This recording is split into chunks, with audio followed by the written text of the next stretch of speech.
Ou un truc en présentiel? Je sais pas, j'ai pas tout compris. OK, bon, ça explique pourquoi il y a pas grand monde pour l'instant. Enfin, j'espère que c'est pour ça. Hem, hop, alors, on va commencer, cette semaine déjà comme d'habitude, j'espère que vous allez bien. L'enregistrement a commencé, ça c'est bon, c'est parfait. Donc, cette semaine au programme, tout simplement déjà la méthodologie du cas pratique, donc de votre examen qui, de ce que j'ai cru comprendre finalement se fera à distance. Donc méthodologie du cas pratique. À la fin de la séance également, je vous mettrai en ligne à disposition un cas pratique blanc sur lequel vous pourrez vous entraîner jusqu'à ce que je mette une correction en ligne pour voir si, ce que vous avez fait est correct, ce que j'aurai malheureusement pas le temps de corriger d'éventuels volontaires, je pense. Enfin, ça me paraît compromis. Ensuite, une fois qu'on aura vu la méthodologie du cas pratique, on termine, rapidement sur la responsabilité, au niveau des données personnelles. Donc on termine le cours de droit des données personnelles et ensuite on attaque, ce qui devrait être la séance du jour, à savoir droit des médias et en fait, ce premier cours de droit des médias qui va servir un petit peu d'amorce en réalité à ce qui devrait être le deuxième cours de droit des médias, puisque dans ce premier cours, on va voir principalement, les fondamentaux de la matière, heu, avant de voir en fait la semaine prochaine la responsabilité et comment fonctionne, le droit des médias et avec un peu de chance, d'ici, la 3e semaine, on devrait pouvoir voir les droits voisins des éditeurs. Vous n'avez pas eu encore beaucoup d'informations pour les examens, est-ce que je peux vous en dire plus? Pour l'instant, je peux pas vous en dire, beaucoup parce que moi, je sais pas grand-chose. En fait, tout ce que je peux vous dire, c'est que là, on m'a demandé de faire votre sujet d'examen, donc votre sujet d'examen, il est fait, il est prêt, il est envoyé et on m'a dit que vos examens devraient se tenir en théorie à distance. Mais, voilà, je sais pas du tout, si je suis autorisé à vous le dire ou je sais pas quoi, mais on m'a dit: «En théorie, vos examens sont à distance». Moi, je sais que le mien, ce sera un examen de 2 heures. Alors évidemment, pour les autres matières, je peux pas vous dire. Heu, je regarderai à la pause si j'ai des informations à vous transmettre, mais je sais pas grand-chose de plus que vous, en fait, pour l'instant. À part le fait que, si j'ai bien compris, vos examens sont, à la mi-mai, fin mai, donc vous avez quand même le temps de voir venir, si je dis pas de bêtises.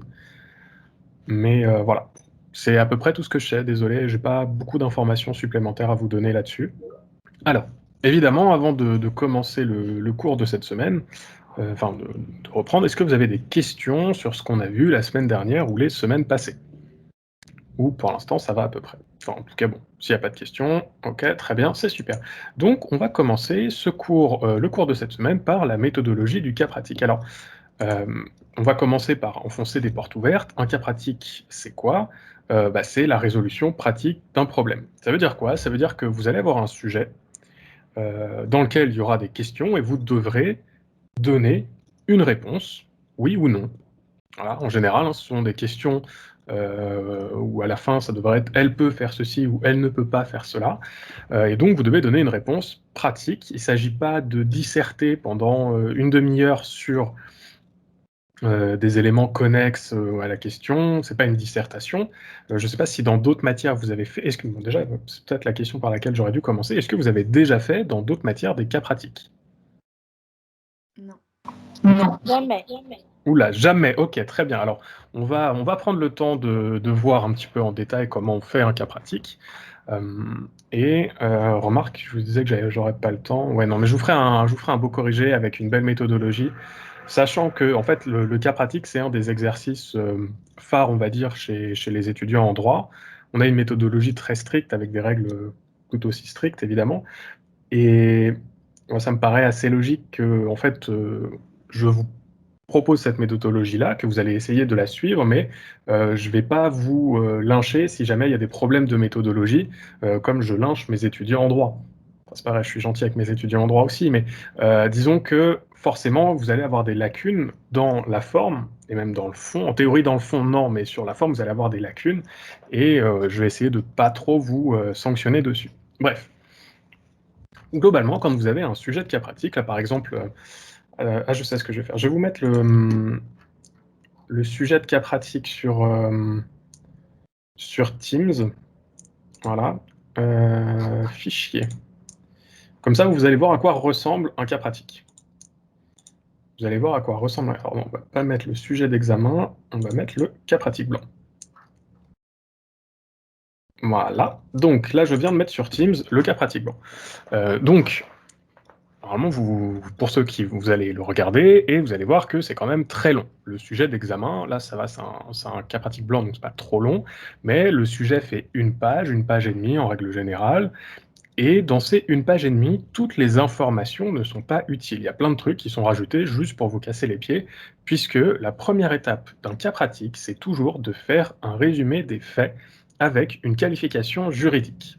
Alors, qu'est-ce qu'une qualification juridique? C'est très simple. Vous allez souvent dans les cas pratiques, donc dans le cas pratique blanc et aussi dans votre sujet d'examen, je vais donner des noms. Je vais vous dire, il y a monsieur machin, madame machin, et en fait, les noms n'ont en soi pas d'importance. On va plutôt vous demander, la première étape quand vous allez faire votre résumé des faits utiles, ça va être de trouver à quoi correspond Madame Machin. Par exemple, on va dire que Madame Machin, elle a écrit un livre, et ben, la qualification de Madame Machin, c'est qu'elle est auteur ou autrice. Si jamais, c'est pas, ça sera pas le cas dans votre cas pratique, mais si jamais je vous dis que Monsieur Machin a épousé Madame Trucmuche, la qualification juridique de Monsieur Machin et de Madame Trucmuche, ce serait de dire qu'ils sont époux. Voilà. Si jamais ils sont divorcés, ce sont anciens époux. Si jamais vous avez je sais pas moi, un employeur et un salarié, enfin si jamais vous avez monsieur machin qui travaille pour monsieur trucmuche, eh bien la qualification juridique, c'est de dire que monsieur machin est salarié, donc on a un salarié qui travaille pour monsieur trucmuche, et en fait monsieur trucmuche c'est l'employeur. Vous comprenez? La qualification juridique, si je devais le résumer en une phrase, ce serait faire rentrer des gens ou des objets dans des cases juridiques spécifiques.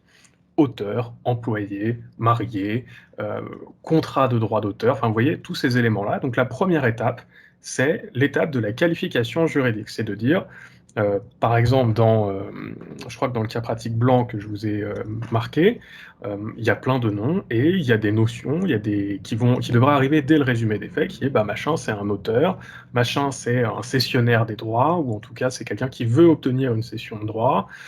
Voilà, donc ça, la première étape. Et évidemment, l'autre étape, c'est, puisque c'est un résumé des faits, ça veut dire que une partie des éléments n'ont pas à apparaître dans votre résumé des faits. Seuls les éléments qui sont utiles pour répondre aux questions doivent apparaître dans votre résumé des faits. Donc, jusque-là, tout va bien, en théorie, c'est pas trop compliqué. Le vrai cas pratique commence au moment où vous devez transcrire le problème qui est posé. Alors, vu que vous, c'est votre premier cas pratique, que vous en avez jamais fait et que vous n'êtes pas né à être des juristes, hein, sauf changement de voix, j'ai tendance, alors en tout cas pour votre sujet d'examen, c'est ce que j'ai fait, je vous ai posé des questions. Je vous ai déjà posé les questions, donc ça élimine une étape de la réflexion, et donc vous, votre travail, ça va être de répondre à la question. Normalement, vous n'avez pas à la trouver, la question. Il me semble d'ailleurs que dans le cas pratique blanc, je les ai aussi écrits. Non, je les ai pas écrites. Non, je les ai pas écrites, mais c'est pas grave. Elles sont pas difficiles à trouver dans le cas pratique blanc. Vous embêtez pas là-dessus. Donc, comment ensuite on résout un cas pratique? Alors, on utilise ce qu'on appelle un syllogisme juridique. Alors, normalement, vous savez ce qu'est un syllogisme de base. Est-ce que quelqu'un peut me donner un syllogisme? Non? Non, ça parle à personne? Ok, bon, c'est pas grave. Un syllogisme, le syllogisme le plus connu, c'est certainement celui qui dit Socrate est mortel, tous les hommes sont mortels, donc. Non, pardon, Socrate est un homme, tous les hommes sont mortels, donc Socrate est mortel. Vous voyez, il y a une règle principale, on a une situation de fait, une règle principale et l'application de la règle au fait. Et en fait, le syllogisme juridique suit exactement la même logique. Vous allez donner la règle de droit. Quelle est la règle de droit qui s'applique dans le cas présent? Quelles sont ses conditions et quels sont ses effets? Ensuite, vous appliquez cette règle de droit aux faits. Donc savoir si effectivement la règle, toutes les conditions sont remplies pour obtenir le résultat. Et enfin, vous donnez dans ce qu'on appelle la conclusion, le résultat, l'application de la règle de droit, qu'est-ce que ça donne? Alors je vous l'ai écrit dans dans le PowerPoint, d'une façon un petit peu plus peut-être technique, puisque je vous ai dit, voilà, la règle de droit X pose les conditions A pour mettre en œuvre ses effets B. Mais c'est en fait assez simple. Si on devait donner un exemple, par exemple, pour, on va essayer de trouver un exemple, qui est relatif à votre cours, pour qu'il y ait de la contrefaçon. Pour qu'il y ait de la contrefaçon, il faut qu'il y ait, une utilisation non consentie par l'auteur et qui ne rentre pas dans, les exceptions prévues par le droit d'auteur. D'accord? Donc les conditions de la «contrefaçon» entre guillemets, c'est de vérifier que l'utilisation n'est pas consentie par l'auteur, que, ce n'est pas non plus une exception, donc ça va être, dans votre application au fait. Et ensuite, la conclusion, ce sera de dire, bah, effectivement, il y a bien contrefaçon, et donc quelles sont les sanctions applicables. Je vais essayer de vous donner un autre exemple, peut-être encore un petit peu plus simple à comprendre. Ok, j'en ai un. On a parlé, en tout cas je vous ai parlé, de l'idée que quand on fait un contrat, il faut qu'il y ait un consentement libre et éclairé. D'accord? Donc, ce qu'on appelle un consentement exempt de vices, donc sans vices. Je vous redonne les vices du consentement pour ceux qui auraient un petit trou de mémoire, mais on a, le dol, l'erreur et la violence. D'accord? Donc admettons que vous ayez un cas pratique, une question dans lequel il y a quelqu'un, on lui a fait signer un contrat, par la violence et la question qui vous est posée, c'est de savoir s'il peut obtenir la nullité du contrat. Bah, vous commencez votre cas pratique par la majeure, en disant que pour qu'un contrat soit valable, il faut que le consentement soit libre et éclairé. Libre et éclairé, ça renvoie à 3 vices du consentement, qui sont le dol, l'erreur et la violence. Vous expliquez à quoi correspondent ces 3 erreurs du consentement. C'est un exemple qui ne vous concerne pas vraiment, mais c'est juste pour que vous compreniez. Et vous développez plus spécifiquement la violence. C'est quoi la violence? Et ensuite, vous expliquez quels sont les effets. Si le consentement n'est pas libre et éclairé, alors on peut obtenir la nullité du contrat.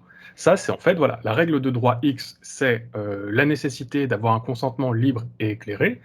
Quelles sont les conditions? Bah, il n'est pas libre et éclairé si il y a erreur, dol ou violence. Quels sont les effets? Les effets, c'est la nullité du contrat.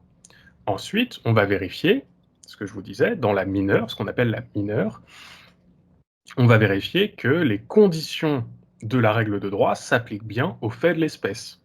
Donc, dans le cas, le cas, imaginaire que je vous donnais, l'hypothèse c'était, bah, il y a eu une violence, voilà, il s'est pris des coups, donc machin, il s'est pris des coups par machin pour signer le contrat, ce qui en soi caractérise un acte de violence.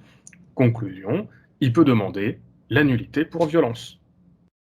Et donc, ce syllogisme juridique tient en 3 étapes que je vais répéter encore une fois, qui est la majeure, c'est-à-dire la règle de droit applicable, qui pose des conditions et des effets, la mineure, qui va vérifier que les faits que vous avez résumés préalablement rentrent ou non dans les conditions posées par la règle de droit.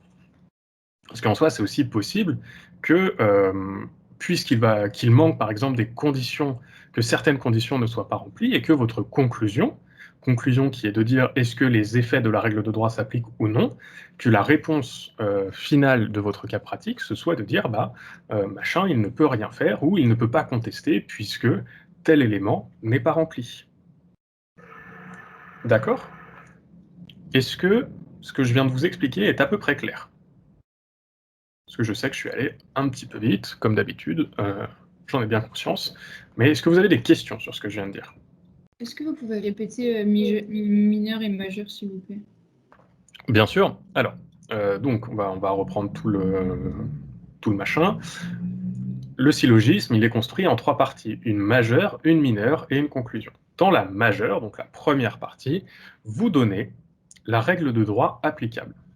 Donc, la règle de droit applicable, c'est, les conditions et les effets. D'accord? Ensuite, dans la mineure, vous vérifiez que les conditions de la règle de droit de la majeure s'appliquent aux éléments factuels de votre cas. D'accord? Donc, première étape, juste, c'est en fait la première partie de votre cas pratique, ce qu'on appelle la majeure, c'est que du droit. C'est du droit pur et dur. Il n'y a aucun élément factuel qui va rentrer dedans. Par exemple, si vous avez une question de cas pratique sur les droits patrimoniaux, eh ben, toute votre majeure, elle va correspondre à c'est quoi les droits patrimoniaux, quelles sont les conditions, quels sont les effets des droits patrimoniaux, et à aucun moment, vous ne faites référence directement aux faits de l'espèce. Évidemment, vous pouvez centrer, et vous devez d'ailleurs, pour éviter de faire une dissertation, vous devez centrer votre développement de majeur sur les éléments qui sont applicables aux faits d'espèce. Parce que si jamais, comment expliquer ça? Si jamais vous avez une question assez vague sur les droits patrimoniaux, normalement, vous pouvez en faire une question qui dure 2 heures. Voilà. Donc c'est pas ça qui est important. Ce qui va être important, ça va être, si jamais vous sentez que ça va être une atteinte au droit de reproduction, par exemple, eh ben, vous expliquez que parmi les droits patrimoniaux, on a représentation et reproduction, que le droit de reproduction, vous l'expliquez, et le droit qui n'est pas intéressant, la prérogative qui n'est pas intéressante, vous la passez sous silence. D'accord? En fait, c'est l'exemple qu'on donne le plus souvent en matière de cas pratiques, c'est la technique de l'entonnoir. D'accord? Vous débloquez toujours. Alors, je termine ma phrase, ensuite je réponds à votre question. Vous commencez toujours assez large et vous arrivez toujours à quelque chose de très précis dans votre majeur. Ce qui m'amène en fait à une sous-partie qui est susceptible de s'appliquer, mais voilà. Je vous ai souvent parlé, enfin je vous ai de temps en temps parlé de principes et d'exceptions. En gros, en droit, on fonctionne selon une base très binaire qui est on a un principe et éventuellement on a une exception. Et dans votre cas pratique, vous devez toujours nous dire, on a le principe et on a telle exception, et vérifier si le principe s'applique, vérifier également si l'exception est susceptible de s'appliquer. Bref, je réponds à votre question qui est donc dans la majeure, on doit centrer le droit sur les faits applicables, dans la mineure, mais sans citer ces faits. Alors, oui, oui, oui, à peu près.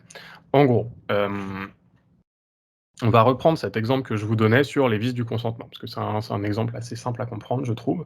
Mais globalement, si vous avez une question sur la violence, vous allez, dans votre majeur, parler donc de la nécessité d'avoir un consentement libre et éclairé, qui est le haut de l'entonnoir. Ensuite, vous expliquez que le consentement libre et éclairé, il ne faut pas qu'il y ait d'erreur, ni de dol, et ni de violence. Sauf que vous savez que votre cas pratique, il va être centré sur la violence. Donc, vous n'êtes pas obligé de développer le dol et l'erreur. Vous ne développez exclusivement que à quoi correspond la violence. Et c'est pareil. Donc ça fera votre majeur. Vous développez uniquement la partie sur la violence. Et ensuite, dans la mineure, vous avez quelque chose qui correspond, puisque vous dites, en l'espèce, machin, on l'a forcé à signer le contrat, par des menaces physiques ou par des coups, ce qui amène à application de la règle de droit relative à la violence. Et c'est ce que je vous disais aussi sur les droits patrimoniaux. Si jamais vous avez quelque chose qui n'est qu'une question qui est très spécifique sur le droit de représentation, ou on va dire droit de représentation, dans votre majeur, vous dites l'auteur dispose sur sa création d'un droit patrimonial qui se sépare en droit de représentation et en droit de reproduction. Vous parlez pas de celui qui n'a pas d'intérêt pour résoudre le cas pratique, vous ne développez que le droit de représentation. Vous expliquez à quoi ça correspond, quelles sont les sous-prérogatives susceptibles de s'appliquer dans le cas présent, éventuellement les exceptions. Les exceptions au droit patrimonial, toutes les exceptions de l'article L122.5 qu'on a vu ensemble. Et ensuite, dans la mineure, vous expliquez effectivement mise en œuvre du droit de représentation, avec ou sans le consentement de l'auteur. Est-ce qu'on rentre dans une des exceptions? Oui, non. Et ensuite, dans la conclusion, si jamais on est dans une exception, ça veut dire que l'auteur ne peut rien faire. Et si jamais on n'est pas dans le cas d'une exception et qu'il n'y a pas de consentement de l'auteur, c'est de la contrefaçon. Est-ce que ça répond à peu près à votre interrogation? Oui. Ok. Est-ce qu'il y a d'autres questions sur la méthodologie du cas pratique? Non, ça a l'air bon pour tout le monde? Donc, on n'a pas d'introduction à faire. Non, en fait, la seule introduction que vous avez éventuellement à faire, c'est le résumé des faits. C'est en fait, c'est l'équivalent pour une dissertation de votre introduction. C'est un résumé des faits. Ouais, trop de... Hop. Pouvez-vous repréciser la mineure? Alors, la mineure... alors attendez, est-ce que dans le PowerPoint, dans le PowerPoint, j'aurais peut-être pu expliquer à quoi correspond la majeure et la mineure. En gros, la mineure, c'est on va vérifier que les conditions de la règle de droit que vous avez développées dans la majeure s'appliquent aux faits. Ça veut dire quoi? Ça veut dire, on va essayer de trouver un exemple. Ah, ok, j'ai un exemple pour vous. Alors, je termine de répondre à votre camarade et ensuite je vous réponds. J'ai un exemple pour vous. La semaine dernière, on a parlé de responsabilité des hébergeurs. On est d'accord? Et je vous ai dit, le titulaire des droits, quand il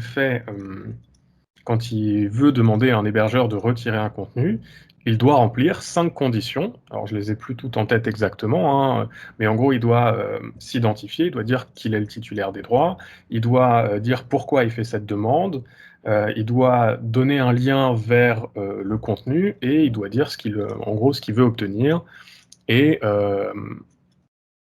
pourquoi le contenu est contrefaisant, en gros.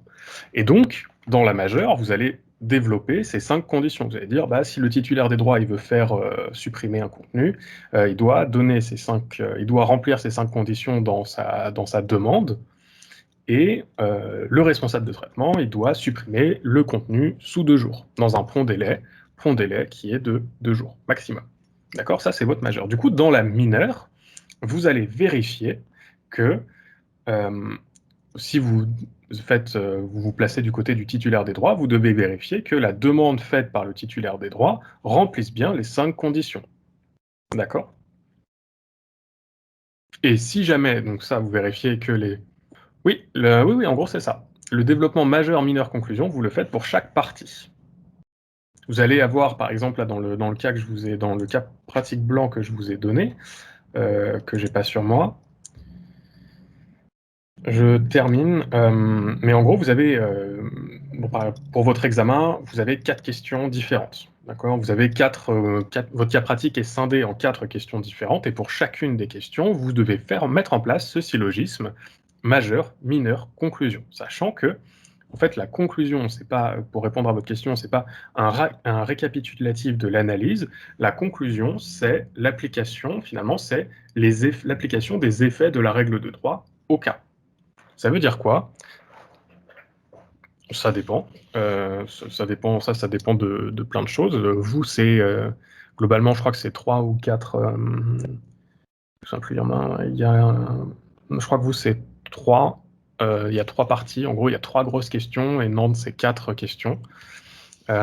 Mais en gros, la conclusion, pour terminer, la conclusion, c'est est-ce que la règle de droit s'applique au cas d'espèce? Oui ou non? Et dans ce cas-là, quels sont les effets de la règle de droit? Qu'est-ce qu'on peut obtenir? Par exemple, dans votre conclusion, vous allez être là en mode, pour reprendre l'exemple des hébergeurs, du coup, machin, il peut obtenir la suppression des vidéos sous 2 jours. Voilà. Ou alors, si jamais il n'a pas rempli les conditions, il ne peut pas demander la suppression sous 2 jours. Il faut qu'il refasse une demande, il faudra refaire une demande, et dans ce cas-là, il pourra obtenir une suppression du contenu sous 2 jours. D'accord? Alors ensuite, alors, je vais juste vérifier que j'ai répondu à toutes les questions. Ah oui, voilà, c'est ça, il y avait... Ok. Donc ça c'est fait. Alors je réponds d'abord à votre camarade qui demandait la règle de droit, on l'aura dans les docs ou on doit la connaître en amont? Vous devez la connaître en amont. Alors sachant que, qu'on soit bien d'accord, il y a plusieurs choses sur lesquelles j'aimerais revenir. À aucun moment, je vais vous demander de connaître le numéro des articles des règles de droit. Très clairement, j'en ai absolument rien à faire que vous sachiez que c'est l'article L122-5 qui liste les exceptions au droit patrimonial de l'auteur. Ça n'a aucun intérêt. Par contre, vous devez connaître, sans l'aide des documents, les exceptions, les principales exceptions qu'on a vues. D'accord? Je ne vous demande pas de me réciter, d'être capable de me réciter mot pour mot le texte de loi, puisque ça c'est quelque chose qu'on ne demande même pas aux juristes, donc ce serait complètement con de vous demander ça. Je demande juste que vous connaissiez les principes, d'accord?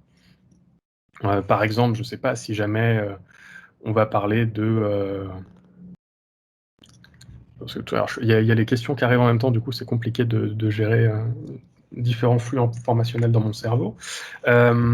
Mais si jamais on vous parle, si jamais vous avez une question sur, je sais pas moi, une session de droit avec un auteur et un cessionnaire des droits, je vais pas vous demander de me dire bah c'est l'article L 126-7 qui prévoit telle règle, non, je veux juste que vous sachiez que le droit d'auteur, il a un formalisme qui cherche à protéger l'auteur, que parmi ce formalisme, plusieurs éléments sont mis en place et que le juge va le vérifier, qu'on a le principe de l'interprétation in favorem auctoris, qu'on doit préciser la cession, on doit préciser la durée, on doit préciser le lieu, on doit préciser quelle partie des droits sont cédés. Et tous ces éléments-là, normalement, vous devez les connaître, d'accord? Il y a éventuellement, et je crois que dans votre cas, c'est pas le cas, si jamais vous avez besoin éventuellement de règles de droit qu'on n'a pas vues en cours, je vous les donnerai en annexe. Mais pour vous, je crois que c'est pas le cas. Sachant, au-delà de ça, que par contre, les arrêts, c'est pas mal. Il y en a certains que j'aimerais bien que vous connaissiez. Typiquement, l'arrêt Perrier, même si vous n'êtes pas capable de me citer la date exacte, j'aimerais bien que vous soyez capable de me dire en fait, l'arrêt Perrier, c'est tout simple, c'est le droit d'auteur, ça protège l'auteur, donc dès lors qu'on a un contrat entre un cessionnaire qui n'est pas auteur et un deuxième cessionnaire qui est toujours pas auteur, les règles favorables de protection, les règles de protection favorables à l'auteur, on ne les applique pas. Vous comprenez? En gros, ce que je vous demande, c'est pas d'être capable de me réciter tous les trucs, ce qui n'a aucun intérêt, ou de me donner les définitions, par exemple. Je vais essayer de vous montrer un truc. Voilà. Vous voyez là, dans ce slide que je vous affiche, je vous donne une définition des médias qui est horriblement compliquée, qui fait 10 lignes. Je ne veux pas que vous connaissiez ces 10 lignes par cœur. Ça n'a aucun intérêt. À aucun moment dans votre cas pratique, je vais vous dire allez, tu me cites les 10 lignes parce que sinon ça ne marche pas. Je ne fonctionne pas comme ça. Ce que je veux, c'est que vous compreniez les mécanismes. Et en fait, c'est pour ça que j'essaie d'expliquer toujours très simplement. Et les mécanismes, ça fonctionne toujours par principe exception. Voilà. Donc j'espère avoir répondu à votre question sur la règle de droit, sachant que, évidemment, si vous n'avez pas droit au document, il y a une marge de manœuvre, entre guillemets, pour vous. Moi, il y a une certaine tolérance dans le fait que vous ne pouvez pas tout connaître. D'accord? Et c'est pour ça que la plupart des questions que je pose sont, à mon sens, relativement simples. Et que je vais aussi tolérer quelques erreurs que je ne tolérerai pas chez des juristes. Alors, je continue, je bois et je continue de répondre aux questions. Donc la conclusion, c'est un récapitulatif de l'analyse, ça j'ai répondu. C'est combien de questions, un cas pratique, ça j'ai répondu. Les 3 questions sur 1 page et demie ou 1 page et demie par question. Alors, la quantité d'informations, enfin, en gros, ce que je vous dis quand le cas pratique il fait 1 page et demie, c'est le sujet fait 1 page et demie. Vous, vous pouvez répondre en 4 pages ou en 12 pages. Pour moi, ça change rien. Vous prenez autant de place que vous voulez pour répondre aux questions. Si jamais vous êtes capable de faire un truc parfait en 3 pages, alors, oui, ça je tiens à le dire, hein, mais c'est peu probable que votre devoir, même à l'ordinateur, fasse moins de 3 pages. Je tiens à le dire, parce que des fois que vous disiez ça va être tranquille, non, il y a quand même, j'attends beaucoup d'informations, j'attends que vous expliquiez les notions, même si c'est pas des définitions exactes, j'attends que vous soyez capable de m'expliquer comment ça fonctionne. Pourquoi? Quelles sont les conditions? Quelles sont les conséquences des règles de droit que vous donnez? Donc le nombre de pages en soi, c'est pas un... De toute manière, le nombre de pages n'est pas nécessairement un gage de qualité. C'est-à-dire que quelqu'un qui m'écrit 12 pages, il peut avoir une moins bonne note que quelqu'un qui m'écrit 3 pages, tout simplement parce que la personne qui a écrit 3 pages, elle a répondu à la question de façon claire et précise, et que la personne qui a écrit 12 pages, où c'était quelque chose sur, je sais pas moi, le droit patrimonial de l'auteur, elle est partie me raconter comment fonctionnait le régime des données personnelles. Alors là-dessus, j'ai aucune pitié. Me raconter des trucs qui n'ont absolument rien à voir, je lis, mais il n'y a pas de point, c'est sûr. Donc j'espère avoir répondu à cette question-là. Ensuite, l'introduction avec le résumé des faits doit être la même pour l'ensemble. Du coup, ça a bougé. L'introduction avec le résumé des faits doit être la même pour l'ensemble des questions ou elle doit être spécifique aux questions. Alors, dans votre cas pratique, vous pouvez faire, en fait, il y a une certaine liberté. Le partiel dure 2 heures. Comme ça, hop, on voit mieux. Le partiel dure 2 heures et donc ensuite, dans votre cas pratique, vous avez une certaine liberté. Si jamais vous préférez faire des micro-introductions, en gros, juste les faits utiles à la première question et ensuite vous mettez la première question, vous faites le syllogisme de la première question, la conclusion. Ensuite, vous faites un petit résumé pour la deuxième question avec syllogisme de la deuxième question, conclusion, puis introduction, enfin résumé des faits utiles à la troisième question et syllogisme. Ça marche. Si jamais, à l'inverse, vous voulez faire un résumé des faits complet avec ensuite les questions 1, 2, 3, ça me va aussi. Là-dessus, je suis assez souple. C'est pareil, si jamais vous voulez faire un syllogisme où vous dites d'abord, on va faire un premier syllogisme avec le principe, ensuite un deuxième syllogisme avec les exceptions, vous pouvez. Tant que vous respectez globalement la méthode du syllogisme, c'est-à-dire règle de droit, application aux faits, conclusion, moi, je n'ai pas de problème sur la manière dont vous faites les choses. Et est-ce qu'il y a un minimum, maximum de lignes pour répondre à la question? Alors, du coup, ce que je vous disais, je pense qu'il y en a pour au moins 3 pages en tout. Après, non, tout dépend de la question. Il y a pas de maximum en soi. Sur le minimum, je vous dirais qu'il faudra, ouais, j'avais pas répondu sur les 2 heures? Il me semblait avoir dit. Bon, c'est pas grave. Il n'y a pas ni de minimum ni de maximum en soi, mais c'est juste, à mon humble avis, il n'y a pas besoin d'écrire 12 pages, il n'y a pas besoin de raconter des trucs qui n'ont rien à voir. Si vous avez des informations qui sont utiles ou qui peuvent être utiles, évidemment, vous les donnez, mais ça sert à rien de raconter des trucs qui n'ont rien à voir. Donc le minimum, maximum de pages, moi, ça m'intéresse pas. Tant que j'ai vu que vous avez bien compris les mécanismes, que vous avez les définitions, que vous avez compris les définitions, que vous avez compris la jurisprudence, tous ces trucs-là, voilà. Après, la quantité, ça n'a jamais été mon truc, donc pas de minimum, pas de maximum. Si ce n'est finalement, assurez-vous de suivre la méthodologie et de respecter et de bien définir tous les éléments. Et si jamais vous arrivez à faire tout ça en 5 lignes, vous arrivez à faire tout ça en 5 lignes. C'est peu probable, mais si vous y arrivez, tant mieux pour vous. Voilà. Alors, est-ce que j'ai répondu à toutes les questions? Je crois que oui. Je crois que oui, mais je suis pas sûr. Si, je crois que c'est bon. Alors, est-ce qu'il y a d'autres questions ou est-ce qu'on peut attaquer la suite, à savoir la fin du cours de responsabilité de protection des données personnelles? Alors, concernant donc, si je dis pas de bêtises, en tout cas, le cours de la semaine dernière, on s'était arrêté sur ce fameux triptyque dont je vous parlais, le RGPD, qui d'un côté mettait en place une responsabilisation des acteurs et de l'autre côté mettait en place des techniques d'émancipation des personnes concernées, donc des personnes dont on utilise les données à caractère personnel, et dans l'émancipation des utilisateurs, je vous avais parlé d'un triptyque, naissance, existence, suppression, et on avait terminé le contrôle sur la naissance des données à caractère personnel, et on s'était arrêté à le contrôle de l'existence, le contrôle sur l'existence des données à caractère personnel. Il me semble que c'était à peu près là-dessus qu'on s'était arrêté.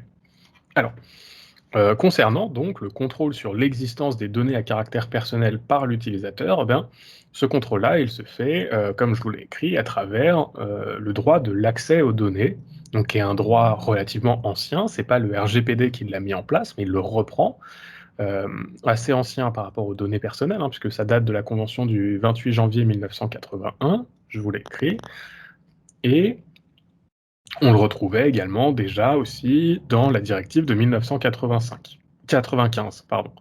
Et ce droit à l'accès aux données, c'est... ok, ouais, je vous ai donné une définition, mais si on devait le simplifier, c'est un droit de questionnement de la personne concernée sur l'existence ou non d'informations le concernant. C'est le droit de savoir si une société a des données à son sujet et si ces données sont utilisées dans un traitement. Donc on l'avait vu, hein, les traitements, c'est euh, la méga case qui entoure les données personnelles, puisque dans les traitements, on a plein d'actes possibles différents, la collecte, la diffusion, l'analyse, le regroupement, la systématisation, la structuration, enfin bref. Le traitement, c'est quelque chose de très vaste. Et en fait, ce droit d'accès aux données, il va de pair avec le droit à la rectification des données inexactes. Rectification des données inexactes, c'est quand même, enfin, ça parle de soi.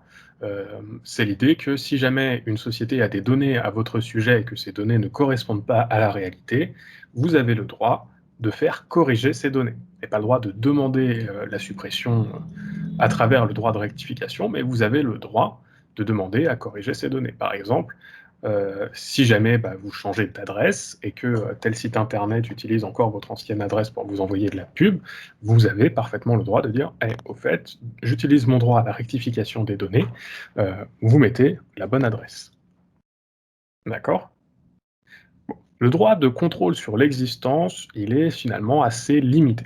Là où nous, on est intéressé, c'est la possibilité de supprimer les données. La dernière étape, finalement, la suppression des données, la mort des données à caractère personnel. Euh, Déjà, on va le tempérer, c'est pas uniquement la possibilité de supprimer ces données, c'est aussi la possibilité d'en limiter drastiquement l'accès.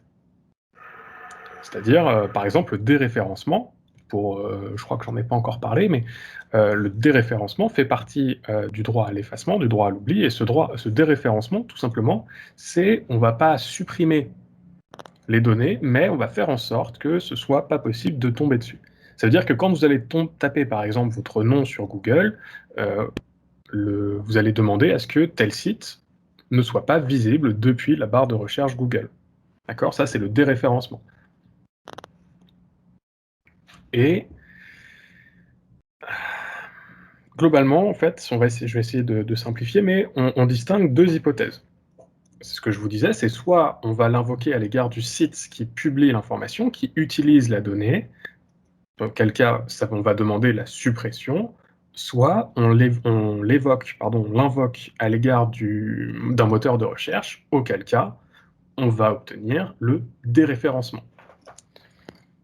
D'accord? Et ce déréférencement, en fait, il ne vient pas à proprement parler du RGPD, mais d'une décision rendue par la Cour de justice de l'Union européenne. Et c'est un arrêt qui a été rendu par donc, la CJUE en 2014, et l'arrêt s'appelle Google Spain. C'est Google Espagne, en fait. C'est une décision qui a été rendue à l'encontre de Google Espagne, obligeant Google Espagne à empêcher l'accès à certains sites parce qu'on demandait protection des données à caractère personnel. Et en fait, depuis cette décision 2014 Google Spain CJUE, ça a été transmis dans le RGPD. Ensuite, concernant le droit à l'effacement à proprement parler, on peut demander l'effacement des données pour deux motifs. Un motif objectif et un motif subjectif.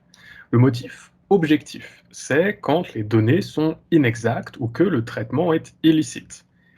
Et le motif subjectif, c'est en fait une situation qui a été dégagée par l'arrêt Google Spain, et c'est en dehors de toute illicéité du traitement, la personne concernée, elle va souhaiter que ces données ne soient plus accessibles. D'accord? Mais il faut bien comprendre que intérêt du responsable de traitement, etc., ça paraît assez logique. L'essentiel des hypothèses, elles couvrent le droit à l'effacement et le motif objectif. Puisque si jamais tout le monde pouvait demander à peu près pouvait demander la suppression des données pour des motifs subjectifs, eh bien tout le monde le demanderait et donc l'économie autour des données à caractère personnel s'effondrerait complètement. Donc, la plupart des hypothèses, motifs objectifs, et ce sont principalement les hypothèses où les données ne sont plus nécessaires au regard des finalités pour lesquelles elles ont été collectées, ou l'hypothèse où les données sont traitées pour une finalité différente que celle à laquelle l'utilisateur a consenti. Puisque, et c'est ce que je vous avais expliqué la semaine dernière, l'utilisateur, enfin la personne concernée, elle consent à des utilisations spécifiques. Si jamais le responsable de traitement, il collecte les données pour les utilisations spécifiques prévues, il conserve les données, et puis il se dit, bon, bah, finalement, tiens, ces données-là, elles peuvent me servir à autre chose. Mais ce autre chose-là n'a pas été prévu, n'a pas été consenti par l'utilisateur, et bien, dans ce cas-là, l'utilisateur, il peut arriver, peut faire en valoir son droit déjà à l'existence, un contrôle sur l'existence, en disant, vous avez toujours des données? Oui, ok, très bien, à quoi elles vous servent? Bah, elles nous ont servi à ça, donc ce à quoi vous avez consenti, et aussi, elles nous servent à ça. Et là, l'utilisateur peut dire, mais j'ai pas consenti à ça, c'est un traitement illicite, par conséquent, je demande la suppression des données et l'arrêt du traitement. D'accord? Est-ce que pour l'instant, c'est à peu près clair? Ça a l'air. Ok. Donc, on va passer à la deuxième partie, qui est finalement ce qui traduit aussi quand même le plus la prise de contrôle des utilisateurs, c'est le motif subjectif. C'est la mise en œuvre du droit d'opposition contre le traitement de données à des fins de profilage ou de prospection. Puisque, et c'est en fait c'est ce que je vous expliquais au début du cours sur les données à caractère personnel, le profilage et la prospection, c'est in fine ce qui permet aussi d'amener un contrôle indirect des individus à partir de l'exploitation des informations disponibles à leur sujet. Le profilage, c'est ce qui permet de faire du social scoring, c'est ce qui permet de faire du Cambridge Analytica, super accent. Bref, le profilage, c'est pas bien. Et donc, la possibilité pour les personnes concernées de s'opposer au profilage et à la prospection par l'utilisation des données à caractère personnel, c'est une espèce de tentative de reprise de contrôle des utilisateurs sur la construction de leur identité numérique. C'est aussi pour ça que je vous parlais dès le début d'identité numérique. Alors ensuite, est-ce qu'il y a autre chose Non, après le reste, ça va peut-être être un peu compliqué pour vous. Bref, si vous deviez retenir que deux choses sur le motif subjectif, c'est la possibilité de s'opposer au profilage et à la prospection, et donc de demander la suppression des données dans cette hypothèse-là. Ce qui veut dire aussi, pour votre culture, c'est que la prochaine fois que vous avez une société qui vous appelle par téléphone, qui vous appelle pour de la prospection, vous pouvez les menacer de les dénoncer à la CNIL si jamais ils vous rappellent ou si jamais ils transmettent vos données à caractère personnel à une autre société. Voilà, puisque la prospection, vous pouvez parfaitement vous opposer à la prospection, même si c'est votre propre opérateur. Voilà. Donc si jamais vous en avez marre que SFR vous appelle pour vous proposer de la pub, profilage et prospection.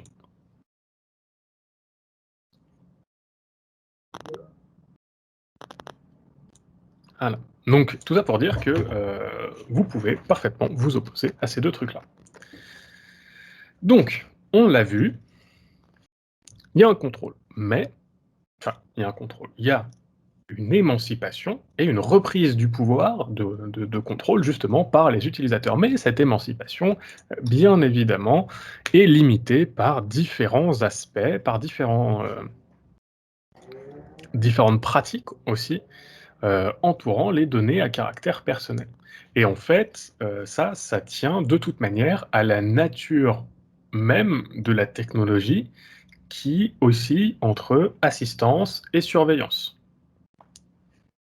Ça paraît presque évident que quelque chose qui va vous assister le plus fidèlement possible, c'est aussi quelque chose qui va en fait en savoir énormément sur vous et donc la possibilité de vous surveiller. Et donc cette double nature des technologies, c'est le premier problème entre guillemets des données à caractère personnel et même des sociétés contemporaines. Ensuite, et c'est surtout, le premier vrai problème, gros problème, c'est la question du privacy paradox. Est-ce que vous avez déjà vu, vous connaissez le privacy paradox? Non. D'accord. Alors, le, Ok, bon, c'est pas grave. Le privacy paradox, donc en fait, c'est ce qu'on traduit de façon presque Google Translate comme le paradoxe de la vie privée en ligne, c'est que la plupart des gens ont conscience de l'utilisation de leurs données à caractère personnel et donc cherchent à protéger, veulent protéger plus leur vie privée en ligne et veulent une meilleure protection de leurs données à caractère personnel, mais paradoxalement, ils n'ont aucun problème à fournir beaucoup d'informations les concernant en ligne. Et en fait, le privacy paradox, c'est l'idée justement qu'il y a un paradoxe, il y a quelque chose qui ne correspond pas entre la volonté de protéger sa vie privée en ligne et l'exposition volontaire qui est mise en place par les personnes en ligne. Parce que ce serait, en gros, c'est quelqu'un qui a, je sais pas moi, 1,5 million de followers sur Instagram, qui passe son temps à mettre en place je sais pas, à faire des photos, des vidéos, des machins, donc où on a quand même accès à une grosse partie de sa vie privée, même si c'est semi-professionnel, hein, les influenceurs et tout ça. Euh, Toutes ces informations-là sont des informations relatives à sa vie privée qu'elle diffuse elle-même volontairement. Et si cette même personne vous dit, moi, je veux protéger ma vie privée en ligne, patati patata, eh bien, là, on est dans une situation un peu paradoxale du oui, mais tu veux le contraire de ce que tu fais. Sauf que, et c'est dans un super bouquin que je vous ai mis, je crois, dans votre bibliographie, où est-ce que je l'ai pas? Non. Ouais, je l'ai peut-être prêté, tant pis. Donc, un bouquin sur le profilage en ligne où, en fait, il y a un auteur explique que ce privacy paradoxe n'est pas vraiment un paradoxe. Mais plus, et c'est ce que je vous ai noté, un consentement résigné.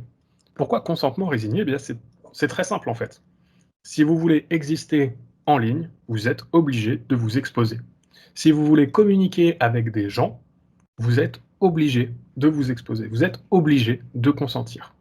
Et c'est pas un paradoxe. En gros, essayons d'expliquer les choses simplement.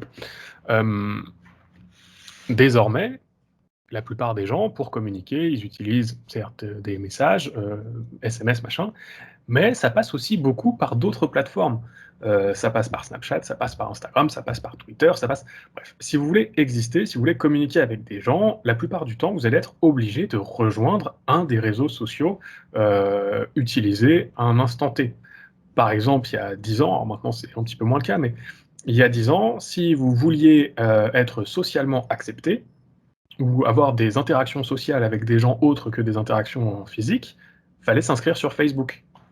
Et donc, si vous ne vouliez pas être un paria de la société, vous étiez obligé de vous inscrire sur Facebook et vous étiez obligé d'accepter les conditions d'utilisation de Facebook. Et donc, en fait, c'est pour ça que c'est résigné, on se résigne, on accepte malgré nous, entre guillemets, de s'inscrire sur un réseau social, d'avoir une utilisation des données à caractère personnel pour intégrer un milieu social déterminé.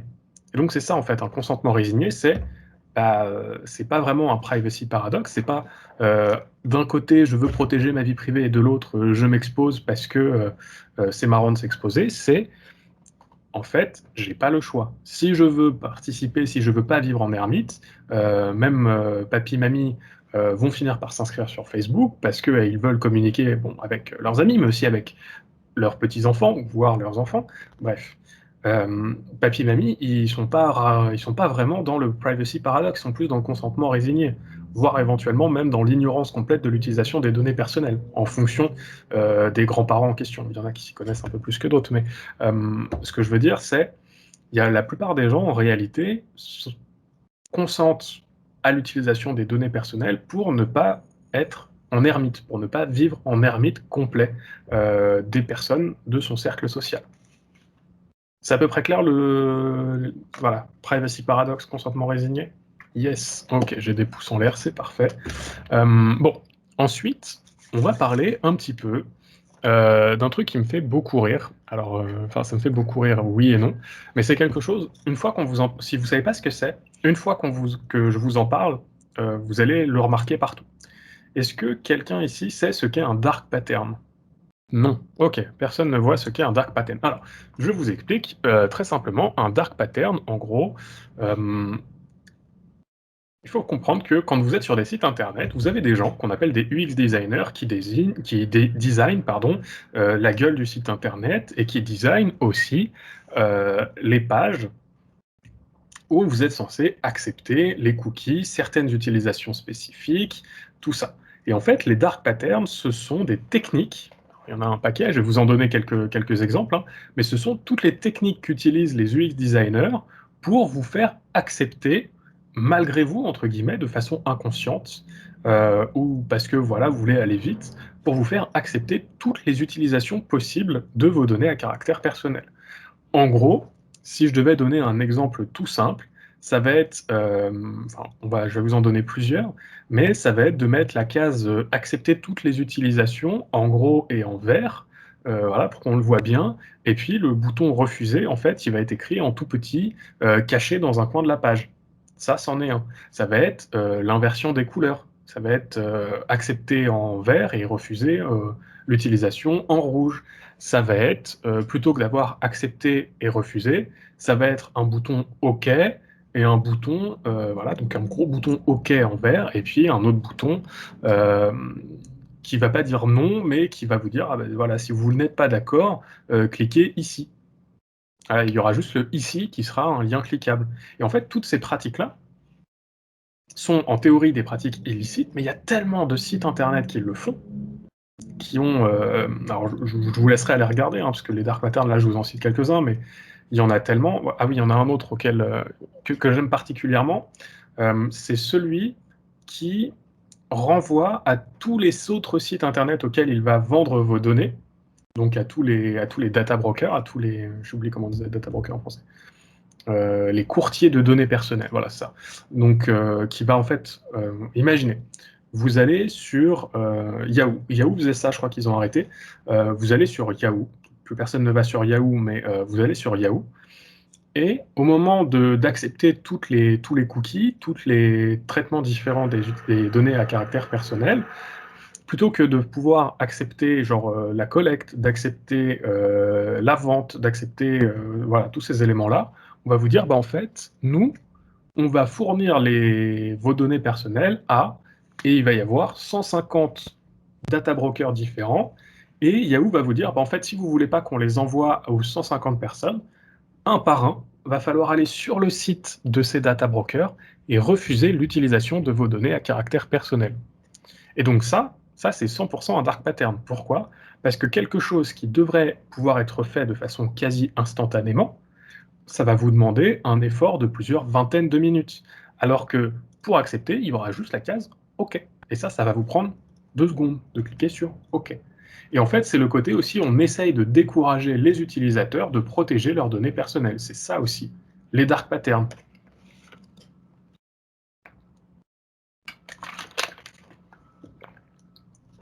Bon.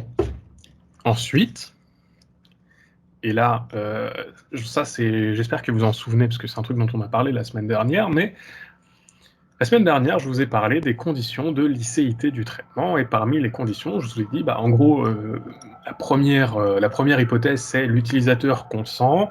Ensuite, il va y avoir les hypothèses à base de c'est nécessaire pour un contrat auquel est parti l'utilisateur, nécessaire à la protection des intérêts vitaux de la personne concernée.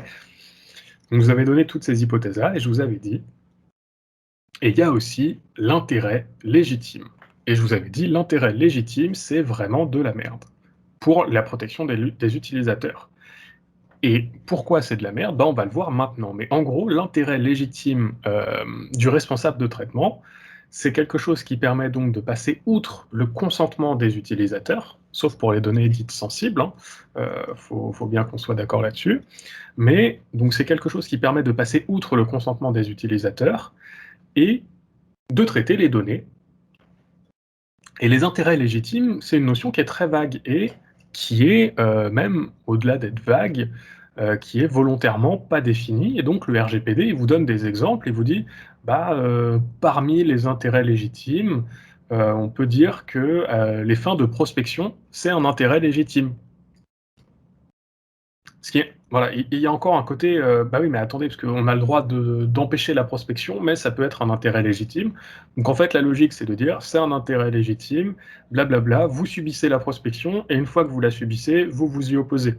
Mais en fait, l'intérêt légitime, ça peut être tout simplement l'intérêt économique du responsable de traitement. De dire, bah attendez, moi je suis un site gratuit, si je veux survivre, il faut que je collecte les données pour les revendre, et par conséquent, euh, c'est un intérêt légitime, donc j'ai pas à demander le consentement des utilisateurs.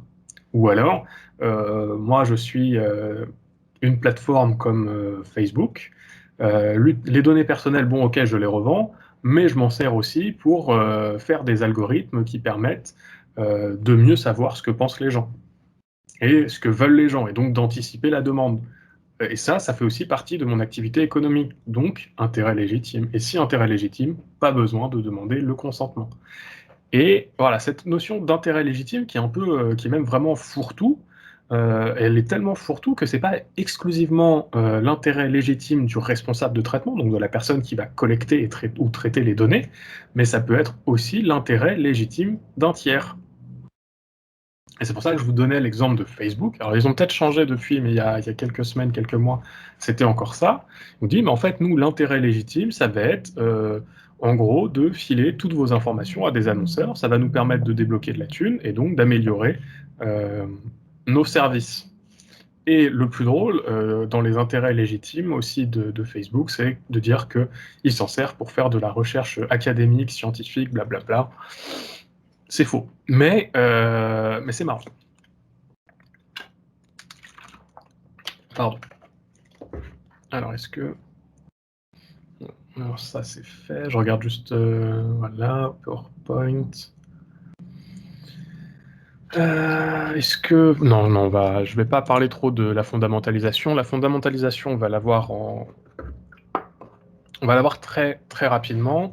Globalement, ce qu'il faut retenir de la fondamentalisation du droit des données à caractère personnel, c'est que c'est un droit fondamental, mais que vous pouvez y renoncer par le simple consentement. C'est-à-dire qu'on on ne peut pas imposer, même si c'est un droit fondamental, on ne peut pas vous imposer la protection de vos données à caractère personnel. Si jamais vous cliquez sans lire les conditions, les CGU du site internet, si jamais vous acceptez sans lire les CGU, vous avez accepté. Aussi fondamental le droit soit-il, euh, il est possible d'y renoncer par le simple fait, par la voie contractuelle.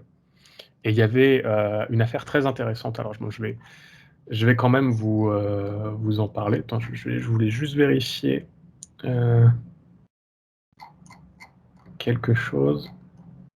Oui, oui, ouais, on va en parler maintenant, et on le reverra un petit peu plus tard cet arrêt, mais c'est un arrêt très intéressant. C'est un arrêt de la CEDH de 2005, et c'est un arrêt qui s'appelle K.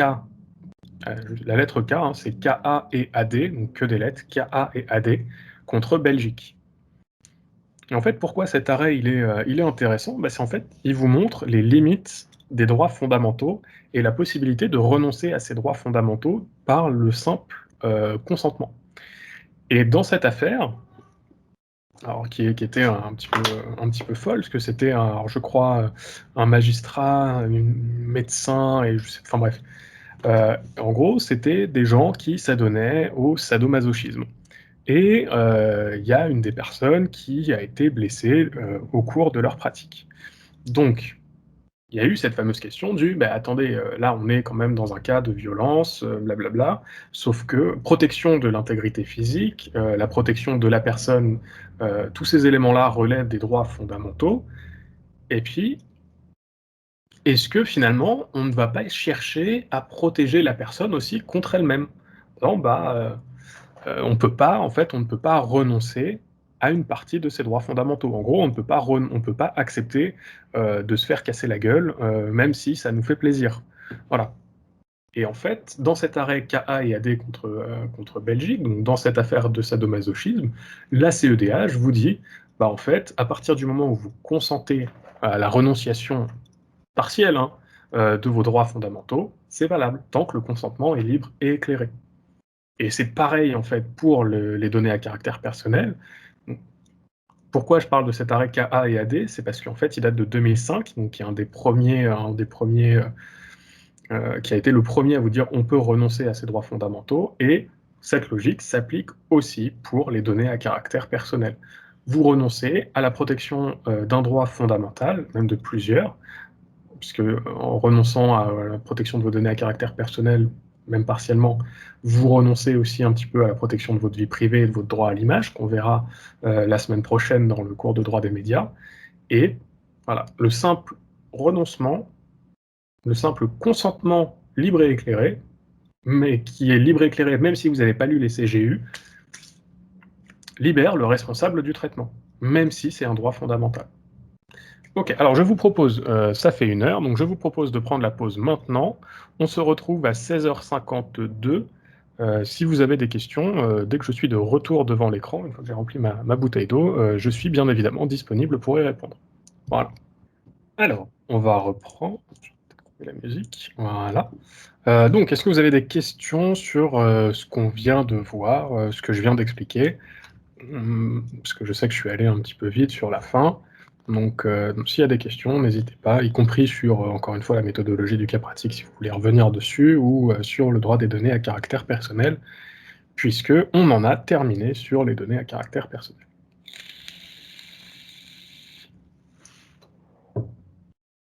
Hop. Non. J'espère que tout le monde est revenu, en tout cas.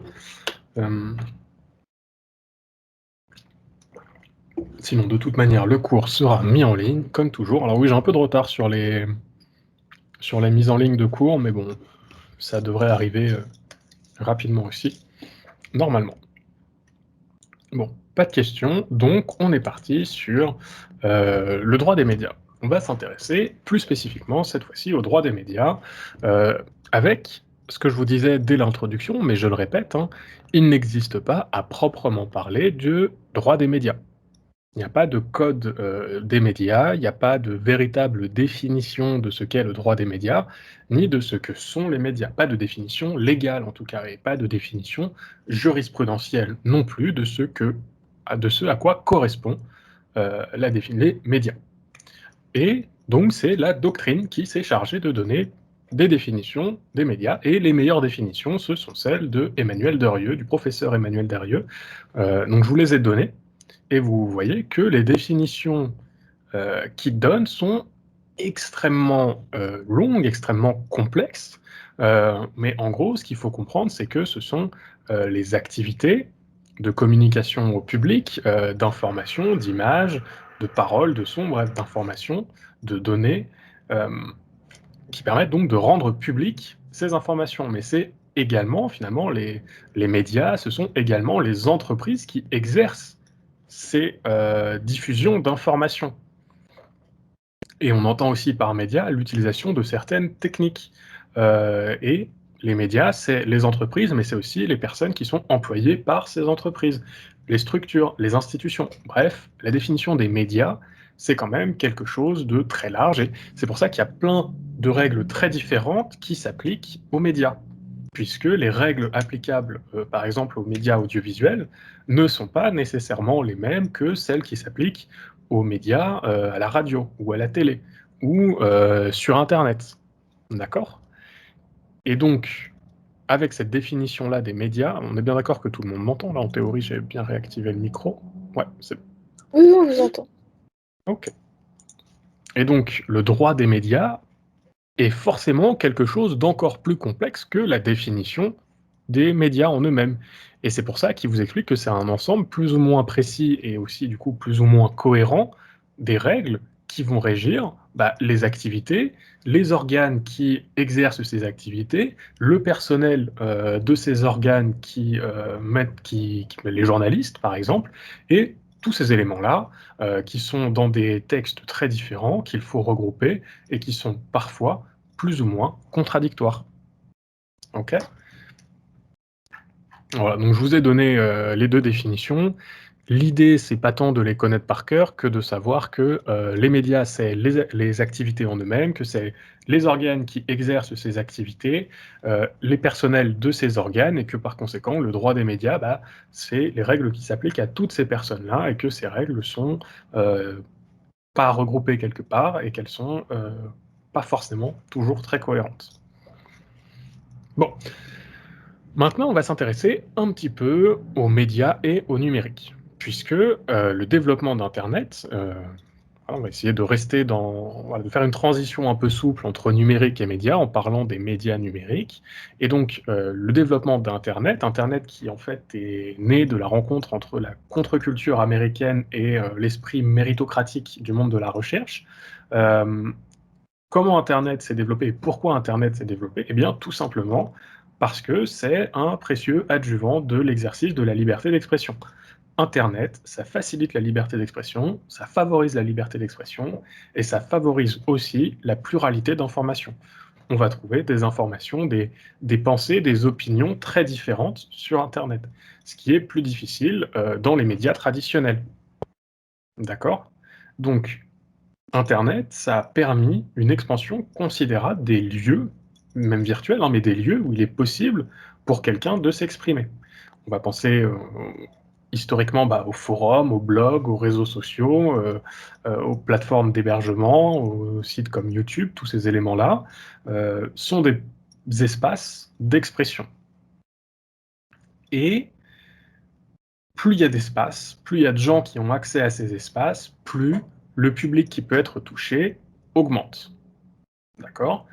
Hem Et le problème aussi, c'est que, bah, certes, c'est un précieux adjuvant de la liberté d'expression, donc c'est cool, mais en même temps, internet, ça a aussi son lot d'effets négatifs et de questions, de création de nouvelles questions éthiques, juridiques, de la mise en œuvre de la liberté d'expression sur ces nouveaux moyens de communication, et liberté d'expression et donc aussi de la liberté des médias. Qu'est-ce qui va définir un média, en ligne?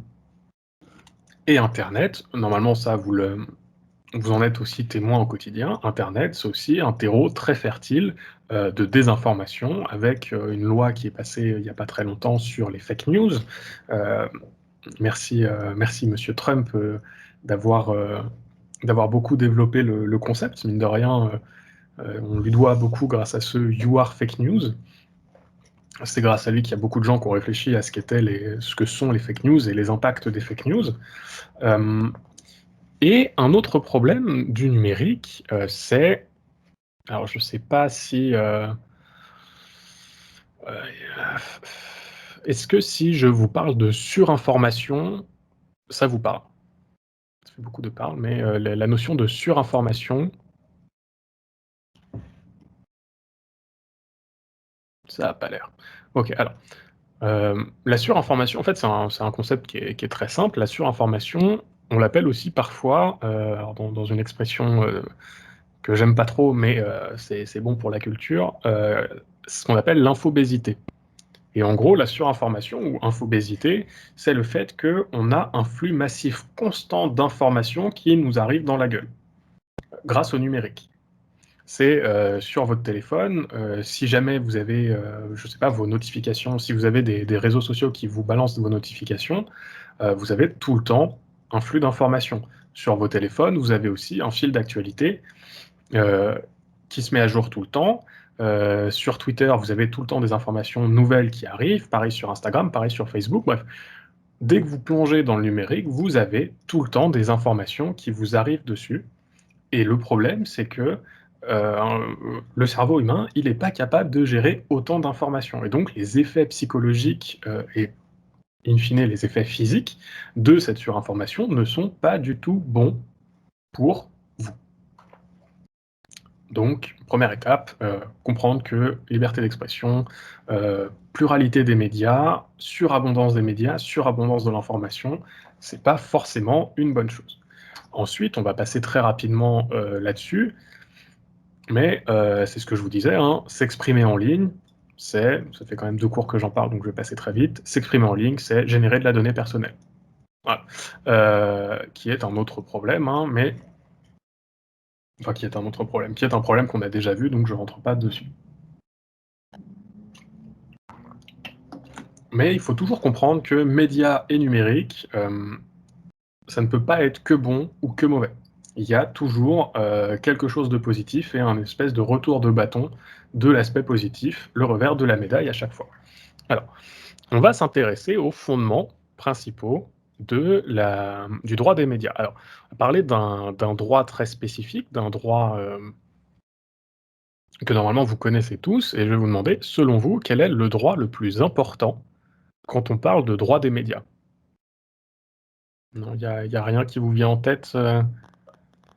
Le droit d'auteur, OK, première réponse possible, le droit d'auteur, je note. Est-ce que quelqu'un a une autre idée?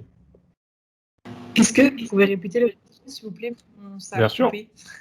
bien sûr, bien sûr. Alors je Merci. répète ma question. Selon vous, quel est le droit le plus important pour la mise en œuvre, entre guillemets, du droit des médias? Alors on a la diffamation. Alors très bien, donc on a droit d'auteur, diffamation. Non? Rien d'autre? Personne d'autre? Pas d'autres tentatives? Alors, hem, attends 2 secondes. Non, pas de courageux. OK. Bon.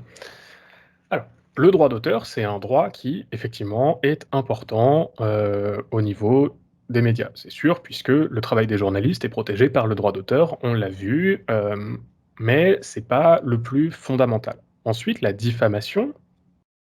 Diffamation dépend en fait, c'est pas un droit en lui-même. La diffamation, c'est une sanction de l'exercice, de ce droit en question. La diffamation, elle sanctionne l'exercice de la liberté d'expression, tout simplement. La liberté d'expression, c'est certainement le fondement le plus important du droit des médias. Pourquoi? Bah, parce que c'est bien dans la mesure où les médias ont le droit de s'exprimer, que toutes les personnes qui travaillent dans les médias ont le droit de s'exprimer librement, que on a des médias. Et je dis bien des médias et pas un média, gouvernemental, unique, avec des informations, triées par l'État. Enfin, la liberté d'expression, c'est le fondement principal du droit des médias et au-delà même d'être le fondement du droit des médias, c'est surtout la liberté d'expression, c'est le fondement des démocraties occidentales. La liberté d'expression, elle est depuis très longtemps reconnue et protégée. En France, par exemple, la liberté d'expression, on la retrouve dans la Déclaration des droits de l'homme, article 11, qui vous dit que tout citoyen peut parler, écrire et imprimer librement. Alors, là, je vous cite qu'un petit extrait, mais je vous ai écrit tout l'article dans le PowerPoint. Mais ce qu'il faut comprendre, c'est que c'est quelque chose en France qu'on protège depuis 1789, avec quelques tempéraments hein, en cours de route. Il y a eu quelques hicks, quelques gros hicks même, on va dire, historiques de limites de la liberté d'expression. Mais la liberté d'expression, elle recoupe également d'autres libertés. Elle regroupe la liberté de création, parce que bah, créer, c'est s'exprimer. Hein. Euh, donc ça veut dire que la liberté d'expression, c'est aussi la possibilité, par exemple, je ne sais pas pour quel exemple j'ai, bah, les Femen, par exemple, les Femen qui manifestent seins nus, la jurisprudence a considéré que le fait de manifester seins nus, c'était une forme de mise en œuvre de la liberté d'expression et que, par conséquent, c'était protégé. Et je vous en avais parlé un petit peu aussi, euh, la liberté d'expression, c'est un des fondements possibles de la protection du droit d'auteur. Quand je vous avais dit le droit d'auteur, il est fondamental parce que rattaché au droit de propriété, mais en réalité aussi, on pouvait tout à fait voir la liberté d'expression, qui est un droit fondamental, euh, comme un des fondements pour justifier que le droit d'auteur est un droit fondamental.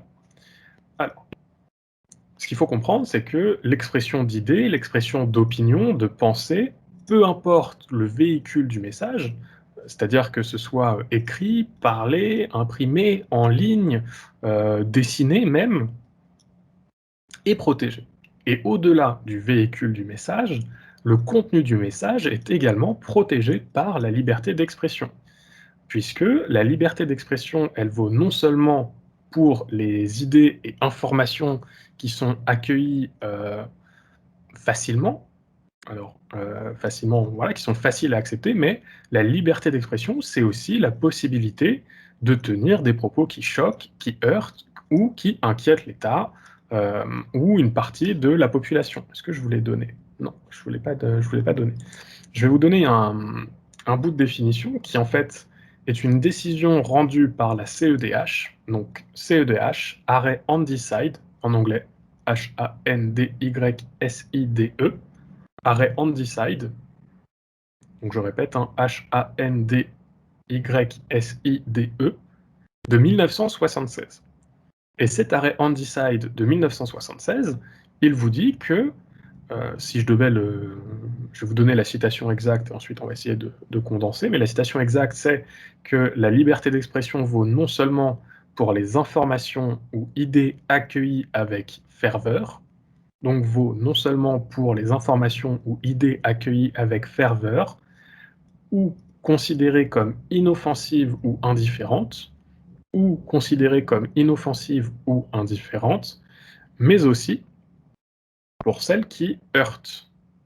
Mais aussi pour celles qui heurtent, choquent ou inquiètent, donc heurtent, choquent ou inquiètent, l'État ou une fraction quelconque de la population. Donc, mais aussi pour celles qui heurtent, choquent ou inquiètent l'État ou une fraction quelconque de la population. Donc ça, c'est ce que vous dit l'arrêt Handyside. Mais en gros, pour retenir ce truc en une phrase, c'est la liberté d'expression, c'est autant pour dire des choses qui ne choquent pas que des choses qui choquent. D'accord? Ouais. Et ça, c'est très important. C'est très important parce que en réalité, dans cette affirmation-là, quelle année? 1976. Parce que quand on lit ça, quand on lit juste cet extrait-là, on se dit, en fait, la liberté d'expression, on peut dire n'importe quoi et on sera toujours sous couvert de la liberté d'expression. Si jamais j'insulte quelqu'un, je peux dire que c'est la mise en œuvre de la liberté d'expression et je n'aurai aucun problème. Évidemment, ce n'est pas le cas, puisque des limites s'imposent au contenu du message. Bien d'accord qu'il y a des... Normalement, même ça, vous le savez. Vous savez très bien que si vous insultez quelqu'un, vous risquez d'avoir des problèmes. Outre le fait que la personne risque de réagir physiquement, vous savez que d'un point de vue juridique, vous risquez quelque chose à insulter quelqu'un. Et en fait, c'est la première limite de la liberté d'expression, c'est que le message ne doit pas porter atteinte aux intérêts légitimes des tiers. Donc la liberté d'expression ne doit pas porter une atteinte aux intérêts légitimes des tiers. On reviendra un petit peu là-dessus, mais le fait est que la liberté d'expression, ce que je vous disais, fondement des démocraties occidentales, blablabla, blablabla, liberté importante, tatati, tatata. Elle est tellement importante qu'on s'est dit, en fait, on va pas mettre en place un système de contrôle préventif. On va mettre en place un système de contrôle a posteriori. Alors, on reviendra hein, sur cette distinction, sur pourquoi est-ce que c'est pas 100% vrai, mais globalement, l'idée, c'est de dire on laisse les gens s'exprimer et c'est uniquement en cas d'abus qu'on va sanctionner. Pourquoi? Parce qu'on ne veut pas que les mécanismes de responsabilité conduisent à dissuader les gens de s'exprimer.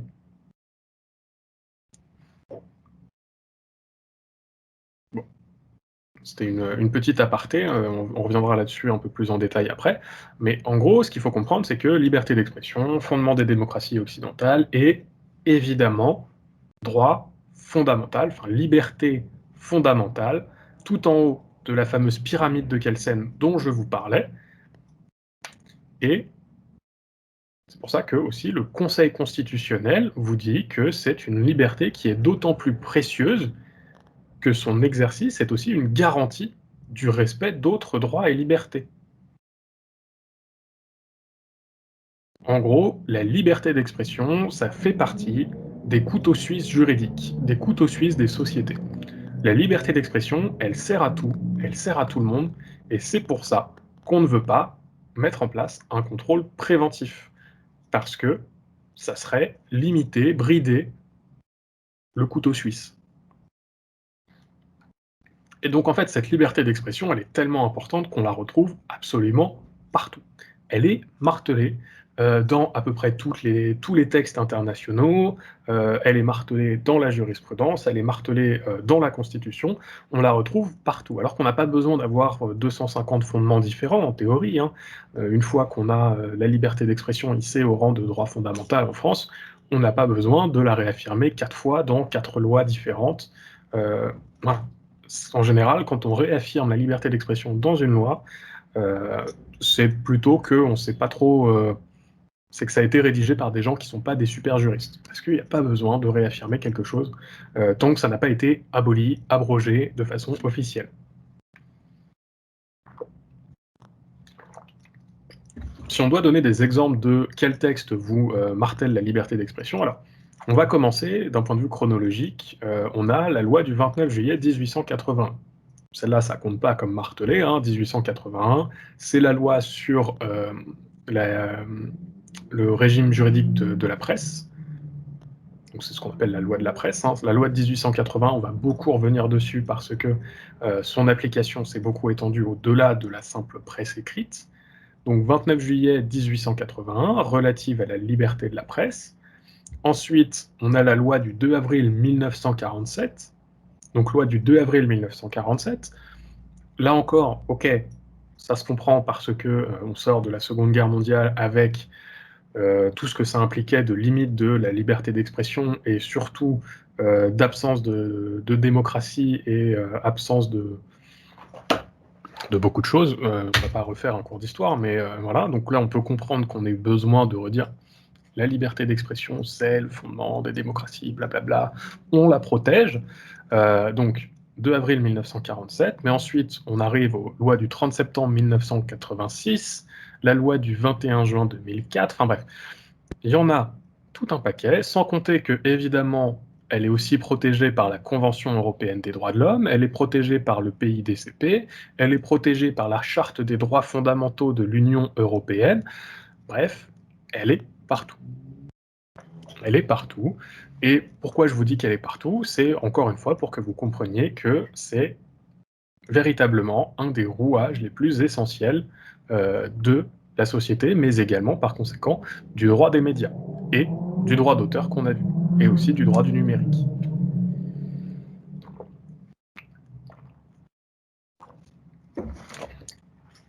Au-delà de tous ces textes, on a aussi la Déclaration universelle des droits de l'homme qui en parle dans son article 19, qui vous dit que tout le monde a droit à la liberté d'opinion, à la liberté d'expression, et qui implique le droit de ne pas être inquiété pour ses opinions et le droit de chercher, de recevoir et de répandre des idées et des informations. Et en fait, ça c'est très intéressant. Pareil, hein, je vais un petit peu anticiper, mais cette idée que c'est le droit de chercher des informations et de répandre des informations admet qu'il y a deux versants à la liberté d'expression, un versant actif, le fait de s'exprimer, et un versant passif, le fait de recevoir l'information. J'anticipe un tout petit peu en vous montrant le slide d'après. En fait, le droit de recevoir l'information, le versant passif de la liberté d'expression, droit du public à l'information, c'est le droit de recevoir des informations. Mais on reviendra là-dessus quand on aura terminé sur le versant actif de la liberté d'expression. Alors, du coup, je me suis perdu dans ce que je disais.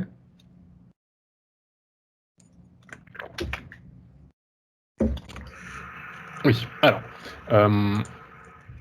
globalement, ce que je vous disais, c'est que la liberté d'expression, c'est très important et par conséquent, le régime principal de limitation, de la liberté d'expression, c'est un régime répressif. Ça veut dire qu'on vérifie a posteriori que, quelqu'un a abusé de son droit.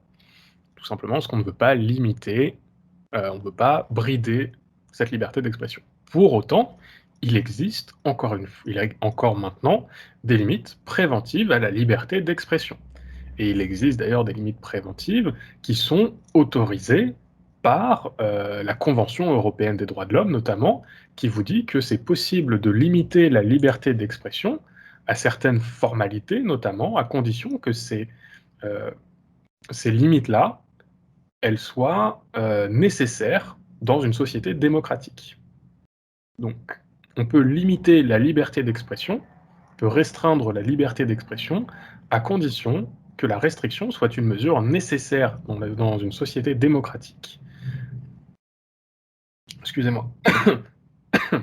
Et elle vous liste en fait plusieurs hypothèses alors c'est quoi qu'est-ce qui est nécessaire dans une société démocratique? Bah, elle vous dit on a la sécurité nationale par exemple, on a l'intégrité territoriale, la sûreté publique, la prévention du crime, la protection de la santé ou la protection de la réputation et des droits d'autrui.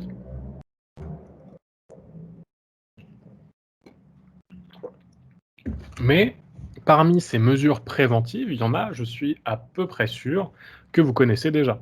Dans ces mesures préventives, on peut avoir, par exemple, le fait que...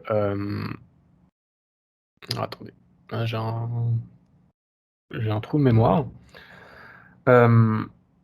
Oui, vous avez, au moment de la publication des journaux, par exemple, vous avez un contrôle qui est effectué pour s'assurer que ce qui va sortir ne porte pas atteinte enfin ne va pas poser un risque pour la jeunesse.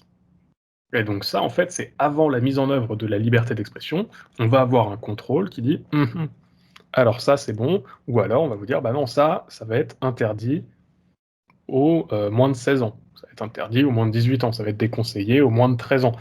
Ça fait partie de ces contrôles préventifs avant la mise en œuvre de la liberté d'expression. C'est pareil quand, vous avez un contenu audiovisuel à la télé, eh ben, on a souvent un espèce de contrôle préventif. Pareil au cinéma, pour, qu'un film sorte en salle, il faut qu'il obtienne un visa. Et ensuite, en fonction du visa qu'il obtient, le film va être interdit ou déconseillé à certaines catégories de personnes, va peut-être même être interdit en salle. Voilà, il y a plein d'éléments quand même qui existent pour limiter de façon préventive la liberté d'expression. Mais ce sont dans la logique, des mécaniques de la liberté d'expression, ce sont des exceptions.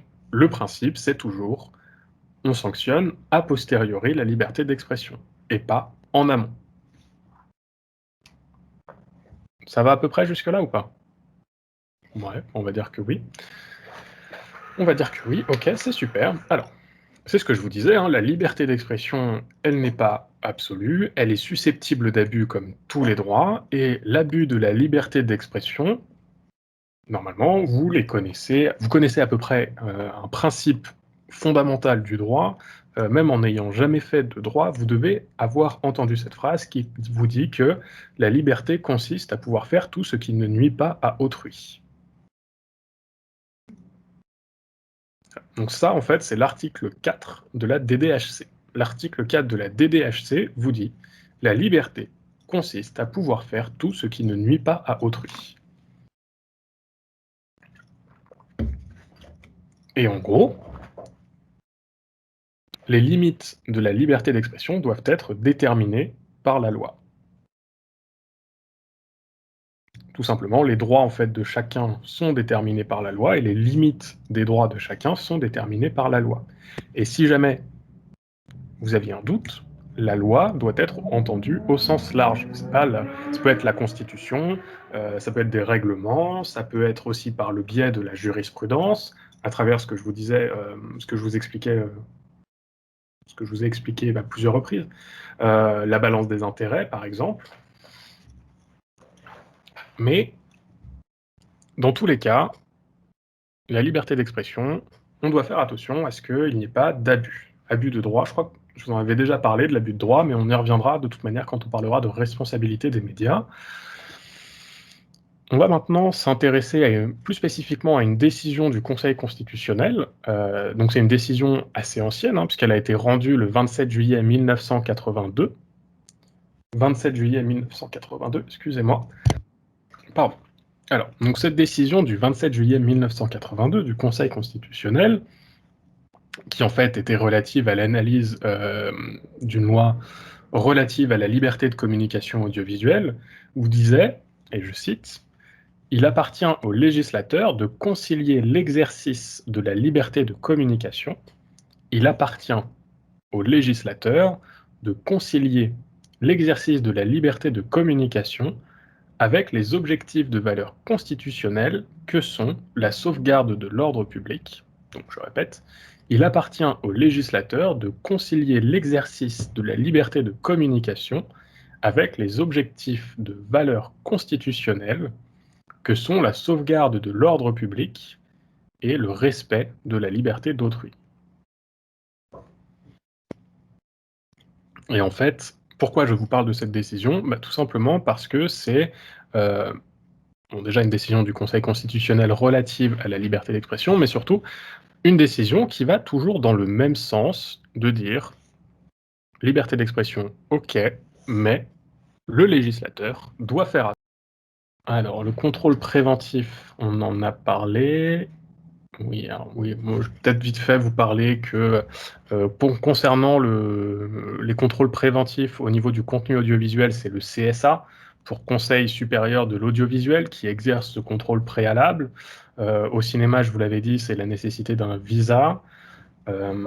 Et sur Internet, on a la LCEN, donc la loi du 21 juin 2004, dont je vous avais déjà parlé. Cette LCEN qui a été modifiée par la loi du 13 novembre 2014, qui vous précise en fait que la situation liée au terrorisme, en fait, lorsque les nécessités de la lutte contre le terrorisme ou contre la provocation d'actes de terrorisme le justifient, l'autorité administrative peut demander aux éditeurs de services et aux fournisseurs d'hébergement de retirer des contenus en cause. Et elle peut aussi obliger le déréférencement. Voilà, toujours dans cette logique de prévention, de censure préventive, non pas cette fois-ci d'expression, mais de réception de l'information.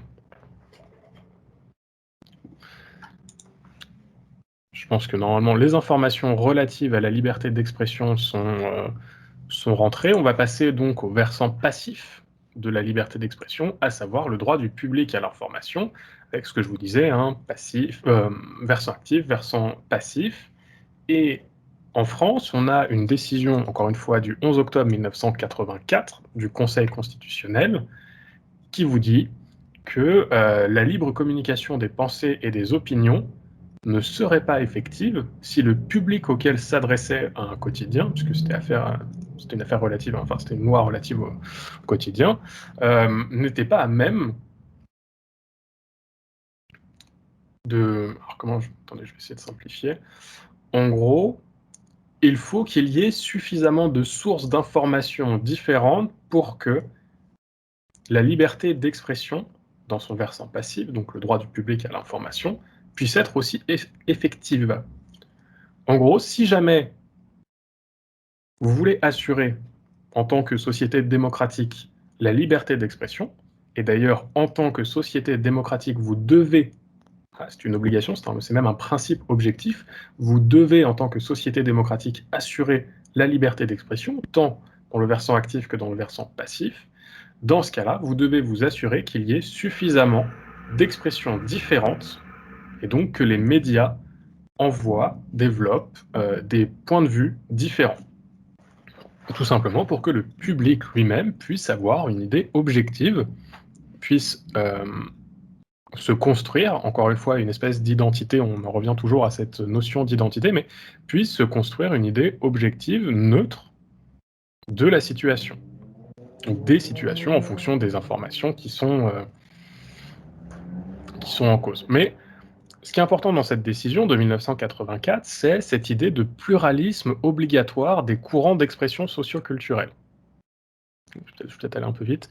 Ce qui est important dans cette décision de 1984, c'est cette idée qu'on est obligé d'avoir un pluralisme de courants d'expression socio-culturelle. Et que ce pluralisme-là, c'est un objectif à valeur constitutionnelle.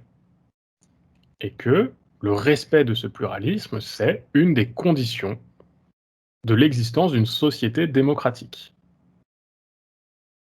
Et que la liberté d'expression elle-même ne serait pas effective si son versant passif n'était pas respecté. Et c'est aussi pour ça, en fait, qu'on a dénationalisé les médias. C'est pour ça qu'à la télé, on n'a pas que des chaînes du service public, qu'on a aussi la possibilité d'avoir des chaînes du secteur privé, avec des programmes qui, en fait, garantissent l'expression de tendances et de caractères différents. c'est pour ça que quand vous regardez, en vrai, à la télé, c'est pas super comme exemple, mais parce qu'il n'y a pas vraiment de courants différents. Enfin, on a des contenus pour des personnes différentes, ça c'est un fait. Mais disons qu'on va prendre un autre exemple, mais sur les journaux, dans les journaux, vous avez des points de vue qui sont tout à fait différents en fonction du journal que vous lisez. Si vous lisez Le Canard enchaîné et Valeurs actuelles, vous allez avoir des perspectives sur une même situation qui sont différentes. Et le fait qu'on ait la possibilité d'avoir accès à ces différentes perspectives, c'est la liberté d'expression dans son versant passif. Et c'est la preuve, entre guillemets, c'est une des preuves qu'on est dans une société démocratique.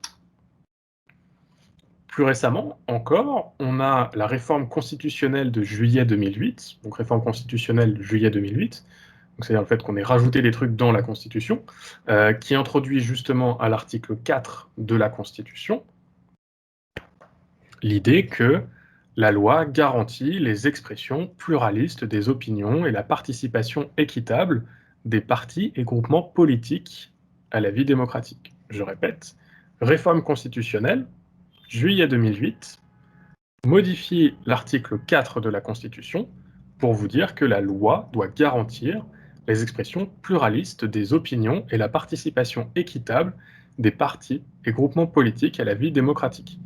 Ça veut dire quoi? Alors, en tout cas, c'est de là que découlent aussi en partie certains principes au niveau électoral qui vous disent que à la télé, les politiciens ils doivent avoir le même temps de parole et que au-delà de ça, on doit aussi s'assurer que il y a un plafond dans les campagnes présidentielles. Enfin, tout ça, on le verra un petit peu plus en détail après. Quand est-ce qu'on le verra? Non, le droit des élections, je pense que j'aurai pas le temps d'en parler dans le droit des médias, donc on va oublier ça. Retenez juste que les médias, c'est aussi politique, d'accord? Et que la politisation des médias, ce n'est pas un problème tant qu'on garantit une pluralité de médias avec des optiques différentes. Ensuite, ce fameux droit du public à l'information, il a aussi un autre attrait, puisque c'est lui qui garantit, qui sert de fondement à plusieurs principes. Je vous les ai notés, ces principes. Donc tout d'abord, on a la transparence des entreprises de presse. Ça, c'est toujours dans cette décision du 11 octobre 1984 du Conseil constitutionnel, qui vous dit que, loin de s'opposer à la liberté de la presse, ou de limiter la liberté de la presse, la mise en œuvre de l'objectif de transparence financière des médias tend à renforcer l'exercice effectif de cette liberté. Que, en gros, quand on sait comment fonctionnent vraiment les médias, comment fonctionne aussi la politique, qui gagne quoi, comment, etc., c'est uniquement comme ça qu'on permet les gens d'être informés réellement. D'accord? Tout simplement, on leur cache rien, donc ils ont accès à toutes les informations. Ensuite, qu'est-ce que je vous ai noté? Parce que je crois que dans ma prise de notes, j'ai pas fait la même chose. Droit à l'information concernant les... Oui, c'est effectivement pas du tout... C'est pas grave. Alors, concernant ce que je vous disais, ce que je vous ai écrit, le droit d'accès aux événements d'importance majeure, ça c'est depuis la loi du 30 septembre 1986, qui vous précise que les événements d'importance majeure ne peuvent être retransmis en exclusivité d'une manière qui aboutit à priver une partie importante du public de la possibilité de les suivre en direct. En gros, ça veut dire quoi? Ça veut dire qu'il y a certains événements, on verra après quels sont ces événements, mais il y a certains événements d'importance majeure, on ne peut pas avoir l'exclusivité, des droits d'exclusivité sur cet événement-là, puisque, par exemple, imaginez Canal+, qui est, il me semble, toujours payant. Je ne sais pas du tout, j'ai pas de chaîne de télé chez moi. Mais imaginez Canal+, si Canal+ avait des droits, quand Canal+ a des droits exclusifs, c'est crypté. Donc si jamais vous voulez avoir accès à ce qui est sur Canal+, vous êtes obligé de payer. Mais du coup, vous limitez le droit du public à l'information. Donc pour certains contenus, on s'en fout, c'est pas important. Mais pour les événements d'importance majeure, là non. Alors, on va essayer, enfin je vais essayer de vous faire deviner quels sont les événements d'importance majeure. Alors à votre avis, quels sont ces fameux événements d'importance majeure qui ne peuvent pas être que sur du privé, payant? Déjà, est-ce que vous suivez? Je vais aller un peu vite. Le discours du président, ok. Alors, c'est intéressant. Discours du président.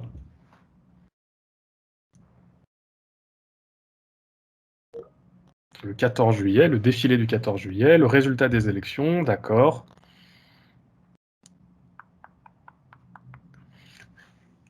Alors, est-ce que vous avez d'autres idées en tête? Déclaration de guerre, ok, pourquoi pas. Espérons que ça n'ait jamais à arriver. Alors, en fait, ce qui est très intéressant dans ce que vous dites, ce sont objectivement des informations, des éléments qui sont d'importance majeure, capitale, les fêtes nationales. Ouais. En fait, tous ces éléments-là, ce sont effectivement des éléments d'information d'importance majeure, mais tout ça, ce sont des informations qui soit passent sur les chaînes du service public déjà, mais surtout, par exemple, les discours du président le 14 juillet, le résultat des élections, tout ça, en fait, sont accessibles à tout le monde, mais pour d'autres raisons légales. En réalité, les événements, et c'est super triste, mais c'est comme ça, les événements d'importance majeure, dans la pratique, ce ne sont que des événements sportifs. Et bon, est-ce que vous avez un exemple d'événement sportif qui est d'importance majeure? Allez, on va dire qu'il y en a deux. Il y en a deux qui sont quand même assez connus. Bah ouais, la Coupe du monde de foot, principalement, et les JO. Mais voilà, en fait, cette exception, enfin ce principe de liberté d'accès aux événements d'importance majeure ne vaut que pour les événements sportifs dans la pratique. Et c'est quand même un peu triste de se dire que c'est le cas. Mais tous les autres exemples que vous nous avez donnés, en fait, sont accessibles aussi, mais par le biais d'autres mécanismes. Et c'est quand même plutôt rassurant de se dire que si jamais on veut avoir les résultats des élections présidentielles, on n'a pas besoin de payer Canal+. Ou si on veut savoir si le pays est en guerre, effectivement, ça peut toujours servir. Ensuite, concernant le droit du public à l'information, il sert aussi dans la lutte contre les fausses informations, ça paraît logique, mais et presque un petit peu paradoxalement, le droit du public à l'information, c'est également ce qui justifie la protection des sources de l'information. Et la protection des sources, en fait, c'est la protection des sources des journalistes. C'est ce qui permet aux journalistes de ne pas révéler aux autorités de police, et par conséquent à la justice aussi, l'origine de leurs informations, ou de ne pas remettre également certains documents ou reportages non publiés. J'ai un peu mal à la gorge. Alors, oui, donc je vous disais, le droit du public à l'information, c'est aussi ce qui sert de fondement, et c'est un peu paradoxal, ce qui sert de fondement au secret des sources des journalistes. Est-ce que vous comprenez un petit peu le paradoxe? Est-ce que ça, vous comprenez en quoi c'est presque pas logique?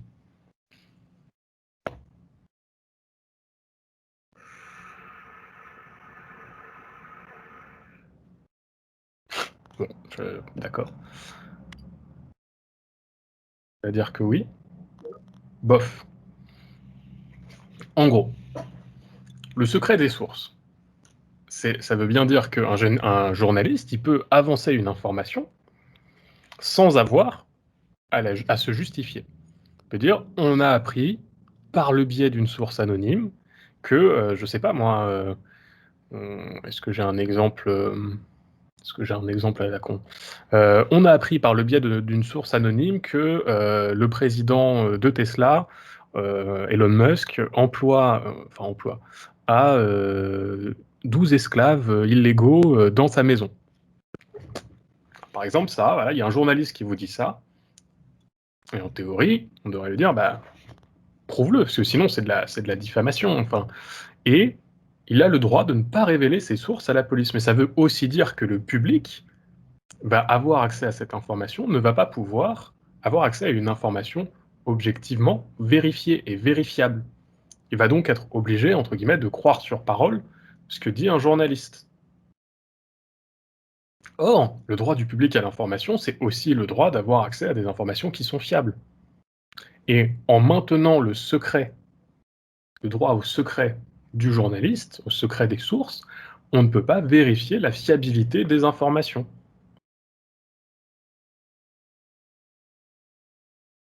Et par conséquent, c'est un petit peu paradoxal de dire que c'est le droit du public à l'information qui justifie le secret des sources.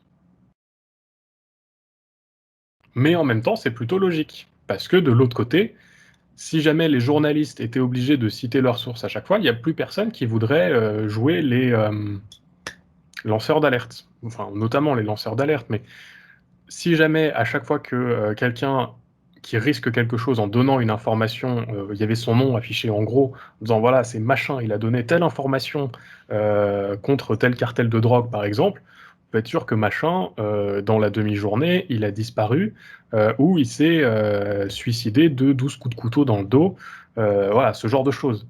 Donc le secret des sources, c'est aussi un moyen en théorie de maintenir l'information et donc de maintenir le public, l'accès au public à cette information. Mais en même temps, c'est aussi les difficultés pour le public d'être sûr de la fiabilité de la source. Est-ce que vous comprenez mieux maintenant pourquoi c'est un peu paradoxal? Ok. Enfin, je vous notais, le droit du public à l'information, c'est aussi un moyen de limiter les droits de propriété intellectuelle. Alors, bon, déjà, on va commencer par enfoncer une porte ouverte. 5 minutes restantes, oui, ok. On va commencer par enfoncer une porte ouverte, qui est de dire que les informations ne sont pas protégées par le droit d'auteur. Les informations brutes ne sont pas protégées par le droit d'auteur.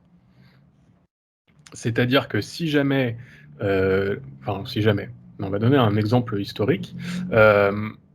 Quand l'AFP, donc l'Agence française de presse, envoie une information brute disant Johnny Hallyday est mort, voilà, tous les autres médias ont pu reprendre cette information en disant Johnny Hallyday est mort, et l'AFP n'a pas touché 5 balles à chaque article de presse qui disait Johnny Hallyday est mort. D'accord? Ça déjà, c'est pour ça que je dis enfoncer une porte ouverte, parce que c'est pas lutter contre la propriété intellectuelle, ça, c'est tout simplement le fait que c'est pas protégé par la propriété intellectuelle.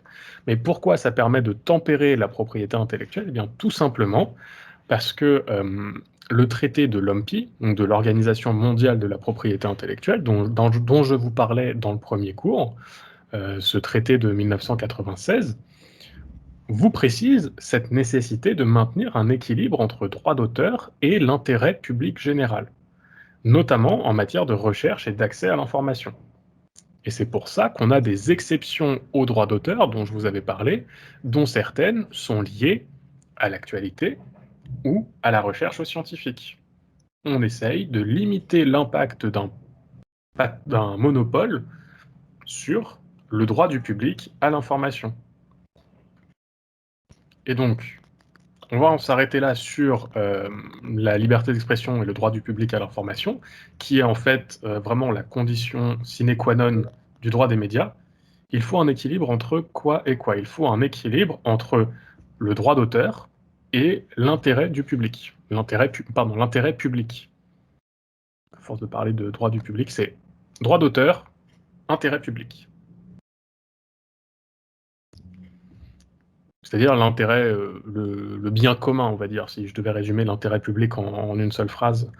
L'intérêt public, c'est le bien commun, c'est le fait que ça bénéficie à tout le monde, qu'il y a des choses qui doivent être transmises à tout le monde, qui doivent être appliquées à tout le monde pour que la société fonctionne. L'intérêt public, c'est l'intérêt de la société. En fait, cet intérêt public ou intérêt public général, c'est une expression qui est assez fréquemment employée par la CEDH. Généralement, on a soit intérêt public général, soit intérêt public, soit intérêt général du public. Et cet intérêt général du public ou intérêt, enfin voilà, c'est ce qui permet de justifier la diffusion d'informations qui relèvent le plus souvent, enfin qui relèveraient autrement le plus souvent de la vie privée et éventuellement d'atteinte à l'honneur.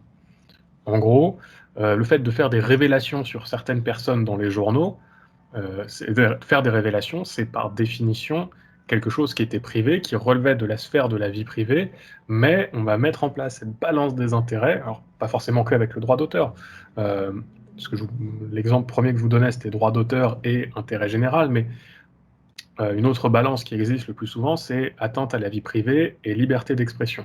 Et en fait, dans cette liberté d'expression, on va mettre le côté droit du public à l'information, Droit du public à l'information, c'est quoi? C'est l'intérêt général du public ou l'intérêt du public à avoir accès à ces informations et qui va permettre de contrebalancer cette idée qu'on a une atteinte à la vie privée et de dire c'est effectivement dans l'intérêt du public de savoir, je sais pas moi, que François Hollande trompe sa meuf avec Julie Gaillet, enfin trompait sa meuf avec Julie Gaillet, parce que maintenant Julie Gaillet c'est sa meuf, et que maintenant il trompe Julie Gaillet avec une autre meuf. Bref, ça c'est un autre débat. Mais c'est dans l'intérêt du public de savoir que le président, il n'est pas aussi parfait qu'il le laisse entendre. Voilà. Donc ça, voilà, atteinte à la vie privée, effectivement, mais intérêt du public. Ou éventuellement, ça pourrait être de la diffamation, mais intérêt du public. Enfin, non, diffamation, non, parce que... mais bon, est-ce que vous comprenez? Du coup, cet équilibre à chaque fois, et c'est pour ça que j'ai beaucoup parlé, en fait, d'abus de droit, que j'ai beaucoup parlé de balance des intérêts depuis un moment, c'est que fondamentalement, quand on réfléchit aux termes de droits fondamentaux, de liberté fondamentale, on n'a pas de règles extrêmement précises, enfin on en a, mais on en a assez peu, et on réfléchit le plus souvent avec une balance qui est d'un côté, on a la vie privée, de l'autre, la liberté d'expression, d'un côté, on a le droit d'auteur, de l'autre, on a la liberté d'expression ou la liberté d'utilisation, enfin, la liberté de communication, et on réfléchit très souvent avec cet équilibre qui doit être maintenu, du coup l'idée de balance, hein, de la justice, tout ça, qui doit être maintenu tout le temps. Et notamment vie privée, droit du public à l'information, qui est l'équilibre le plus évident, on va dire, en termes de droit des médias. Alors j'aimerais bien normalement commencer la partie suivante sur le statut du journaliste, mais bon, il est 17h45. Donc, je vais quand même vous garder juste une toute petite minute de plus que je me suis absenté pour aller remplir ma bouteille d'eau, mais ça va pas durer longtemps, je vous rassure. En gros, tout ce qu'on va dire aujourd'hui au niveau du statut du journaliste, c'est que comment on définit un journaliste? Le problème, c'est que d'un point de vue purement technique, un journaliste professionnel, c'est quelqu'un qui a une carte de presse. Ça aide pas beaucoup. Y a pas, voilà, c'est un petit peu compliqué de comprendre ce qu'est un journaliste, et on a en fait deux définitions différentes, qui sont celles données par le Code du travail et celles données par la loi de 1881, la loi sur la liberté de la presse. Et en fait, le vrai problème d'avoir deux définitions différentes, c'est que ces deux définitions ne concordent pas parfaitement entre les deux. Et donc, un journaliste ne va pas forcément être considéré comme un journaliste en droit du travail et dans un autre domaine, les mêmes personnes. Et c'est pour ça aussi qu'on parlait de cette définition donnée par le professeur Emmanuel Derieux, qui vous dit que c'est un ensemble plus ou moins cohérent. C'est déjà là, on le constate, c'est qu'un journaliste en droit du travail et un journaliste de façon plus commune n'aura pas nécessairement la même qualification. Et donc, il faut essayer de trouver les éléments communs. Alors, généralement, en fait, il y a 3 éléments qui vont être pris en compte, qui vont être la nature de l'activité, l'importance de cette activité, ça on le verra la semaine prochaine, voilà, la nature de l'activité, l'importance de l'activité et le lieu de l'activité, c'est-à-dire, est-ce que c'est un journaliste audiovisuel, est-ce que c'est un journaliste radio, est-ce que c'est un journaliste dans un média en ligne, et comment on va distinguer aussi le journaliste professionnel du journaliste amateur? Puisque, on s'en doute, hein, mais si on parle de journaliste professionnel, si jamais le statut du journaliste est aussi important, c'est parce que il y a des devoirs et des prérogatives qui découlent de la qualité de journaliste. Voilà, en fait, c'est plus un teaser de ce qu'on verra la semaine prochaine. On va s'arrêter là pour cette semaine. Voilà. Si vous avez des questions, évidemment, je reste encore en ligne, une petite dizaine de minutes ou moins, hein, parce que généralement, vous n'avez pas trop de questions. Si vous n'avez pas de questions, eh bien, écoutez, je vous souhaite un excellent week-end, et à la semaine prochaine. Voilà.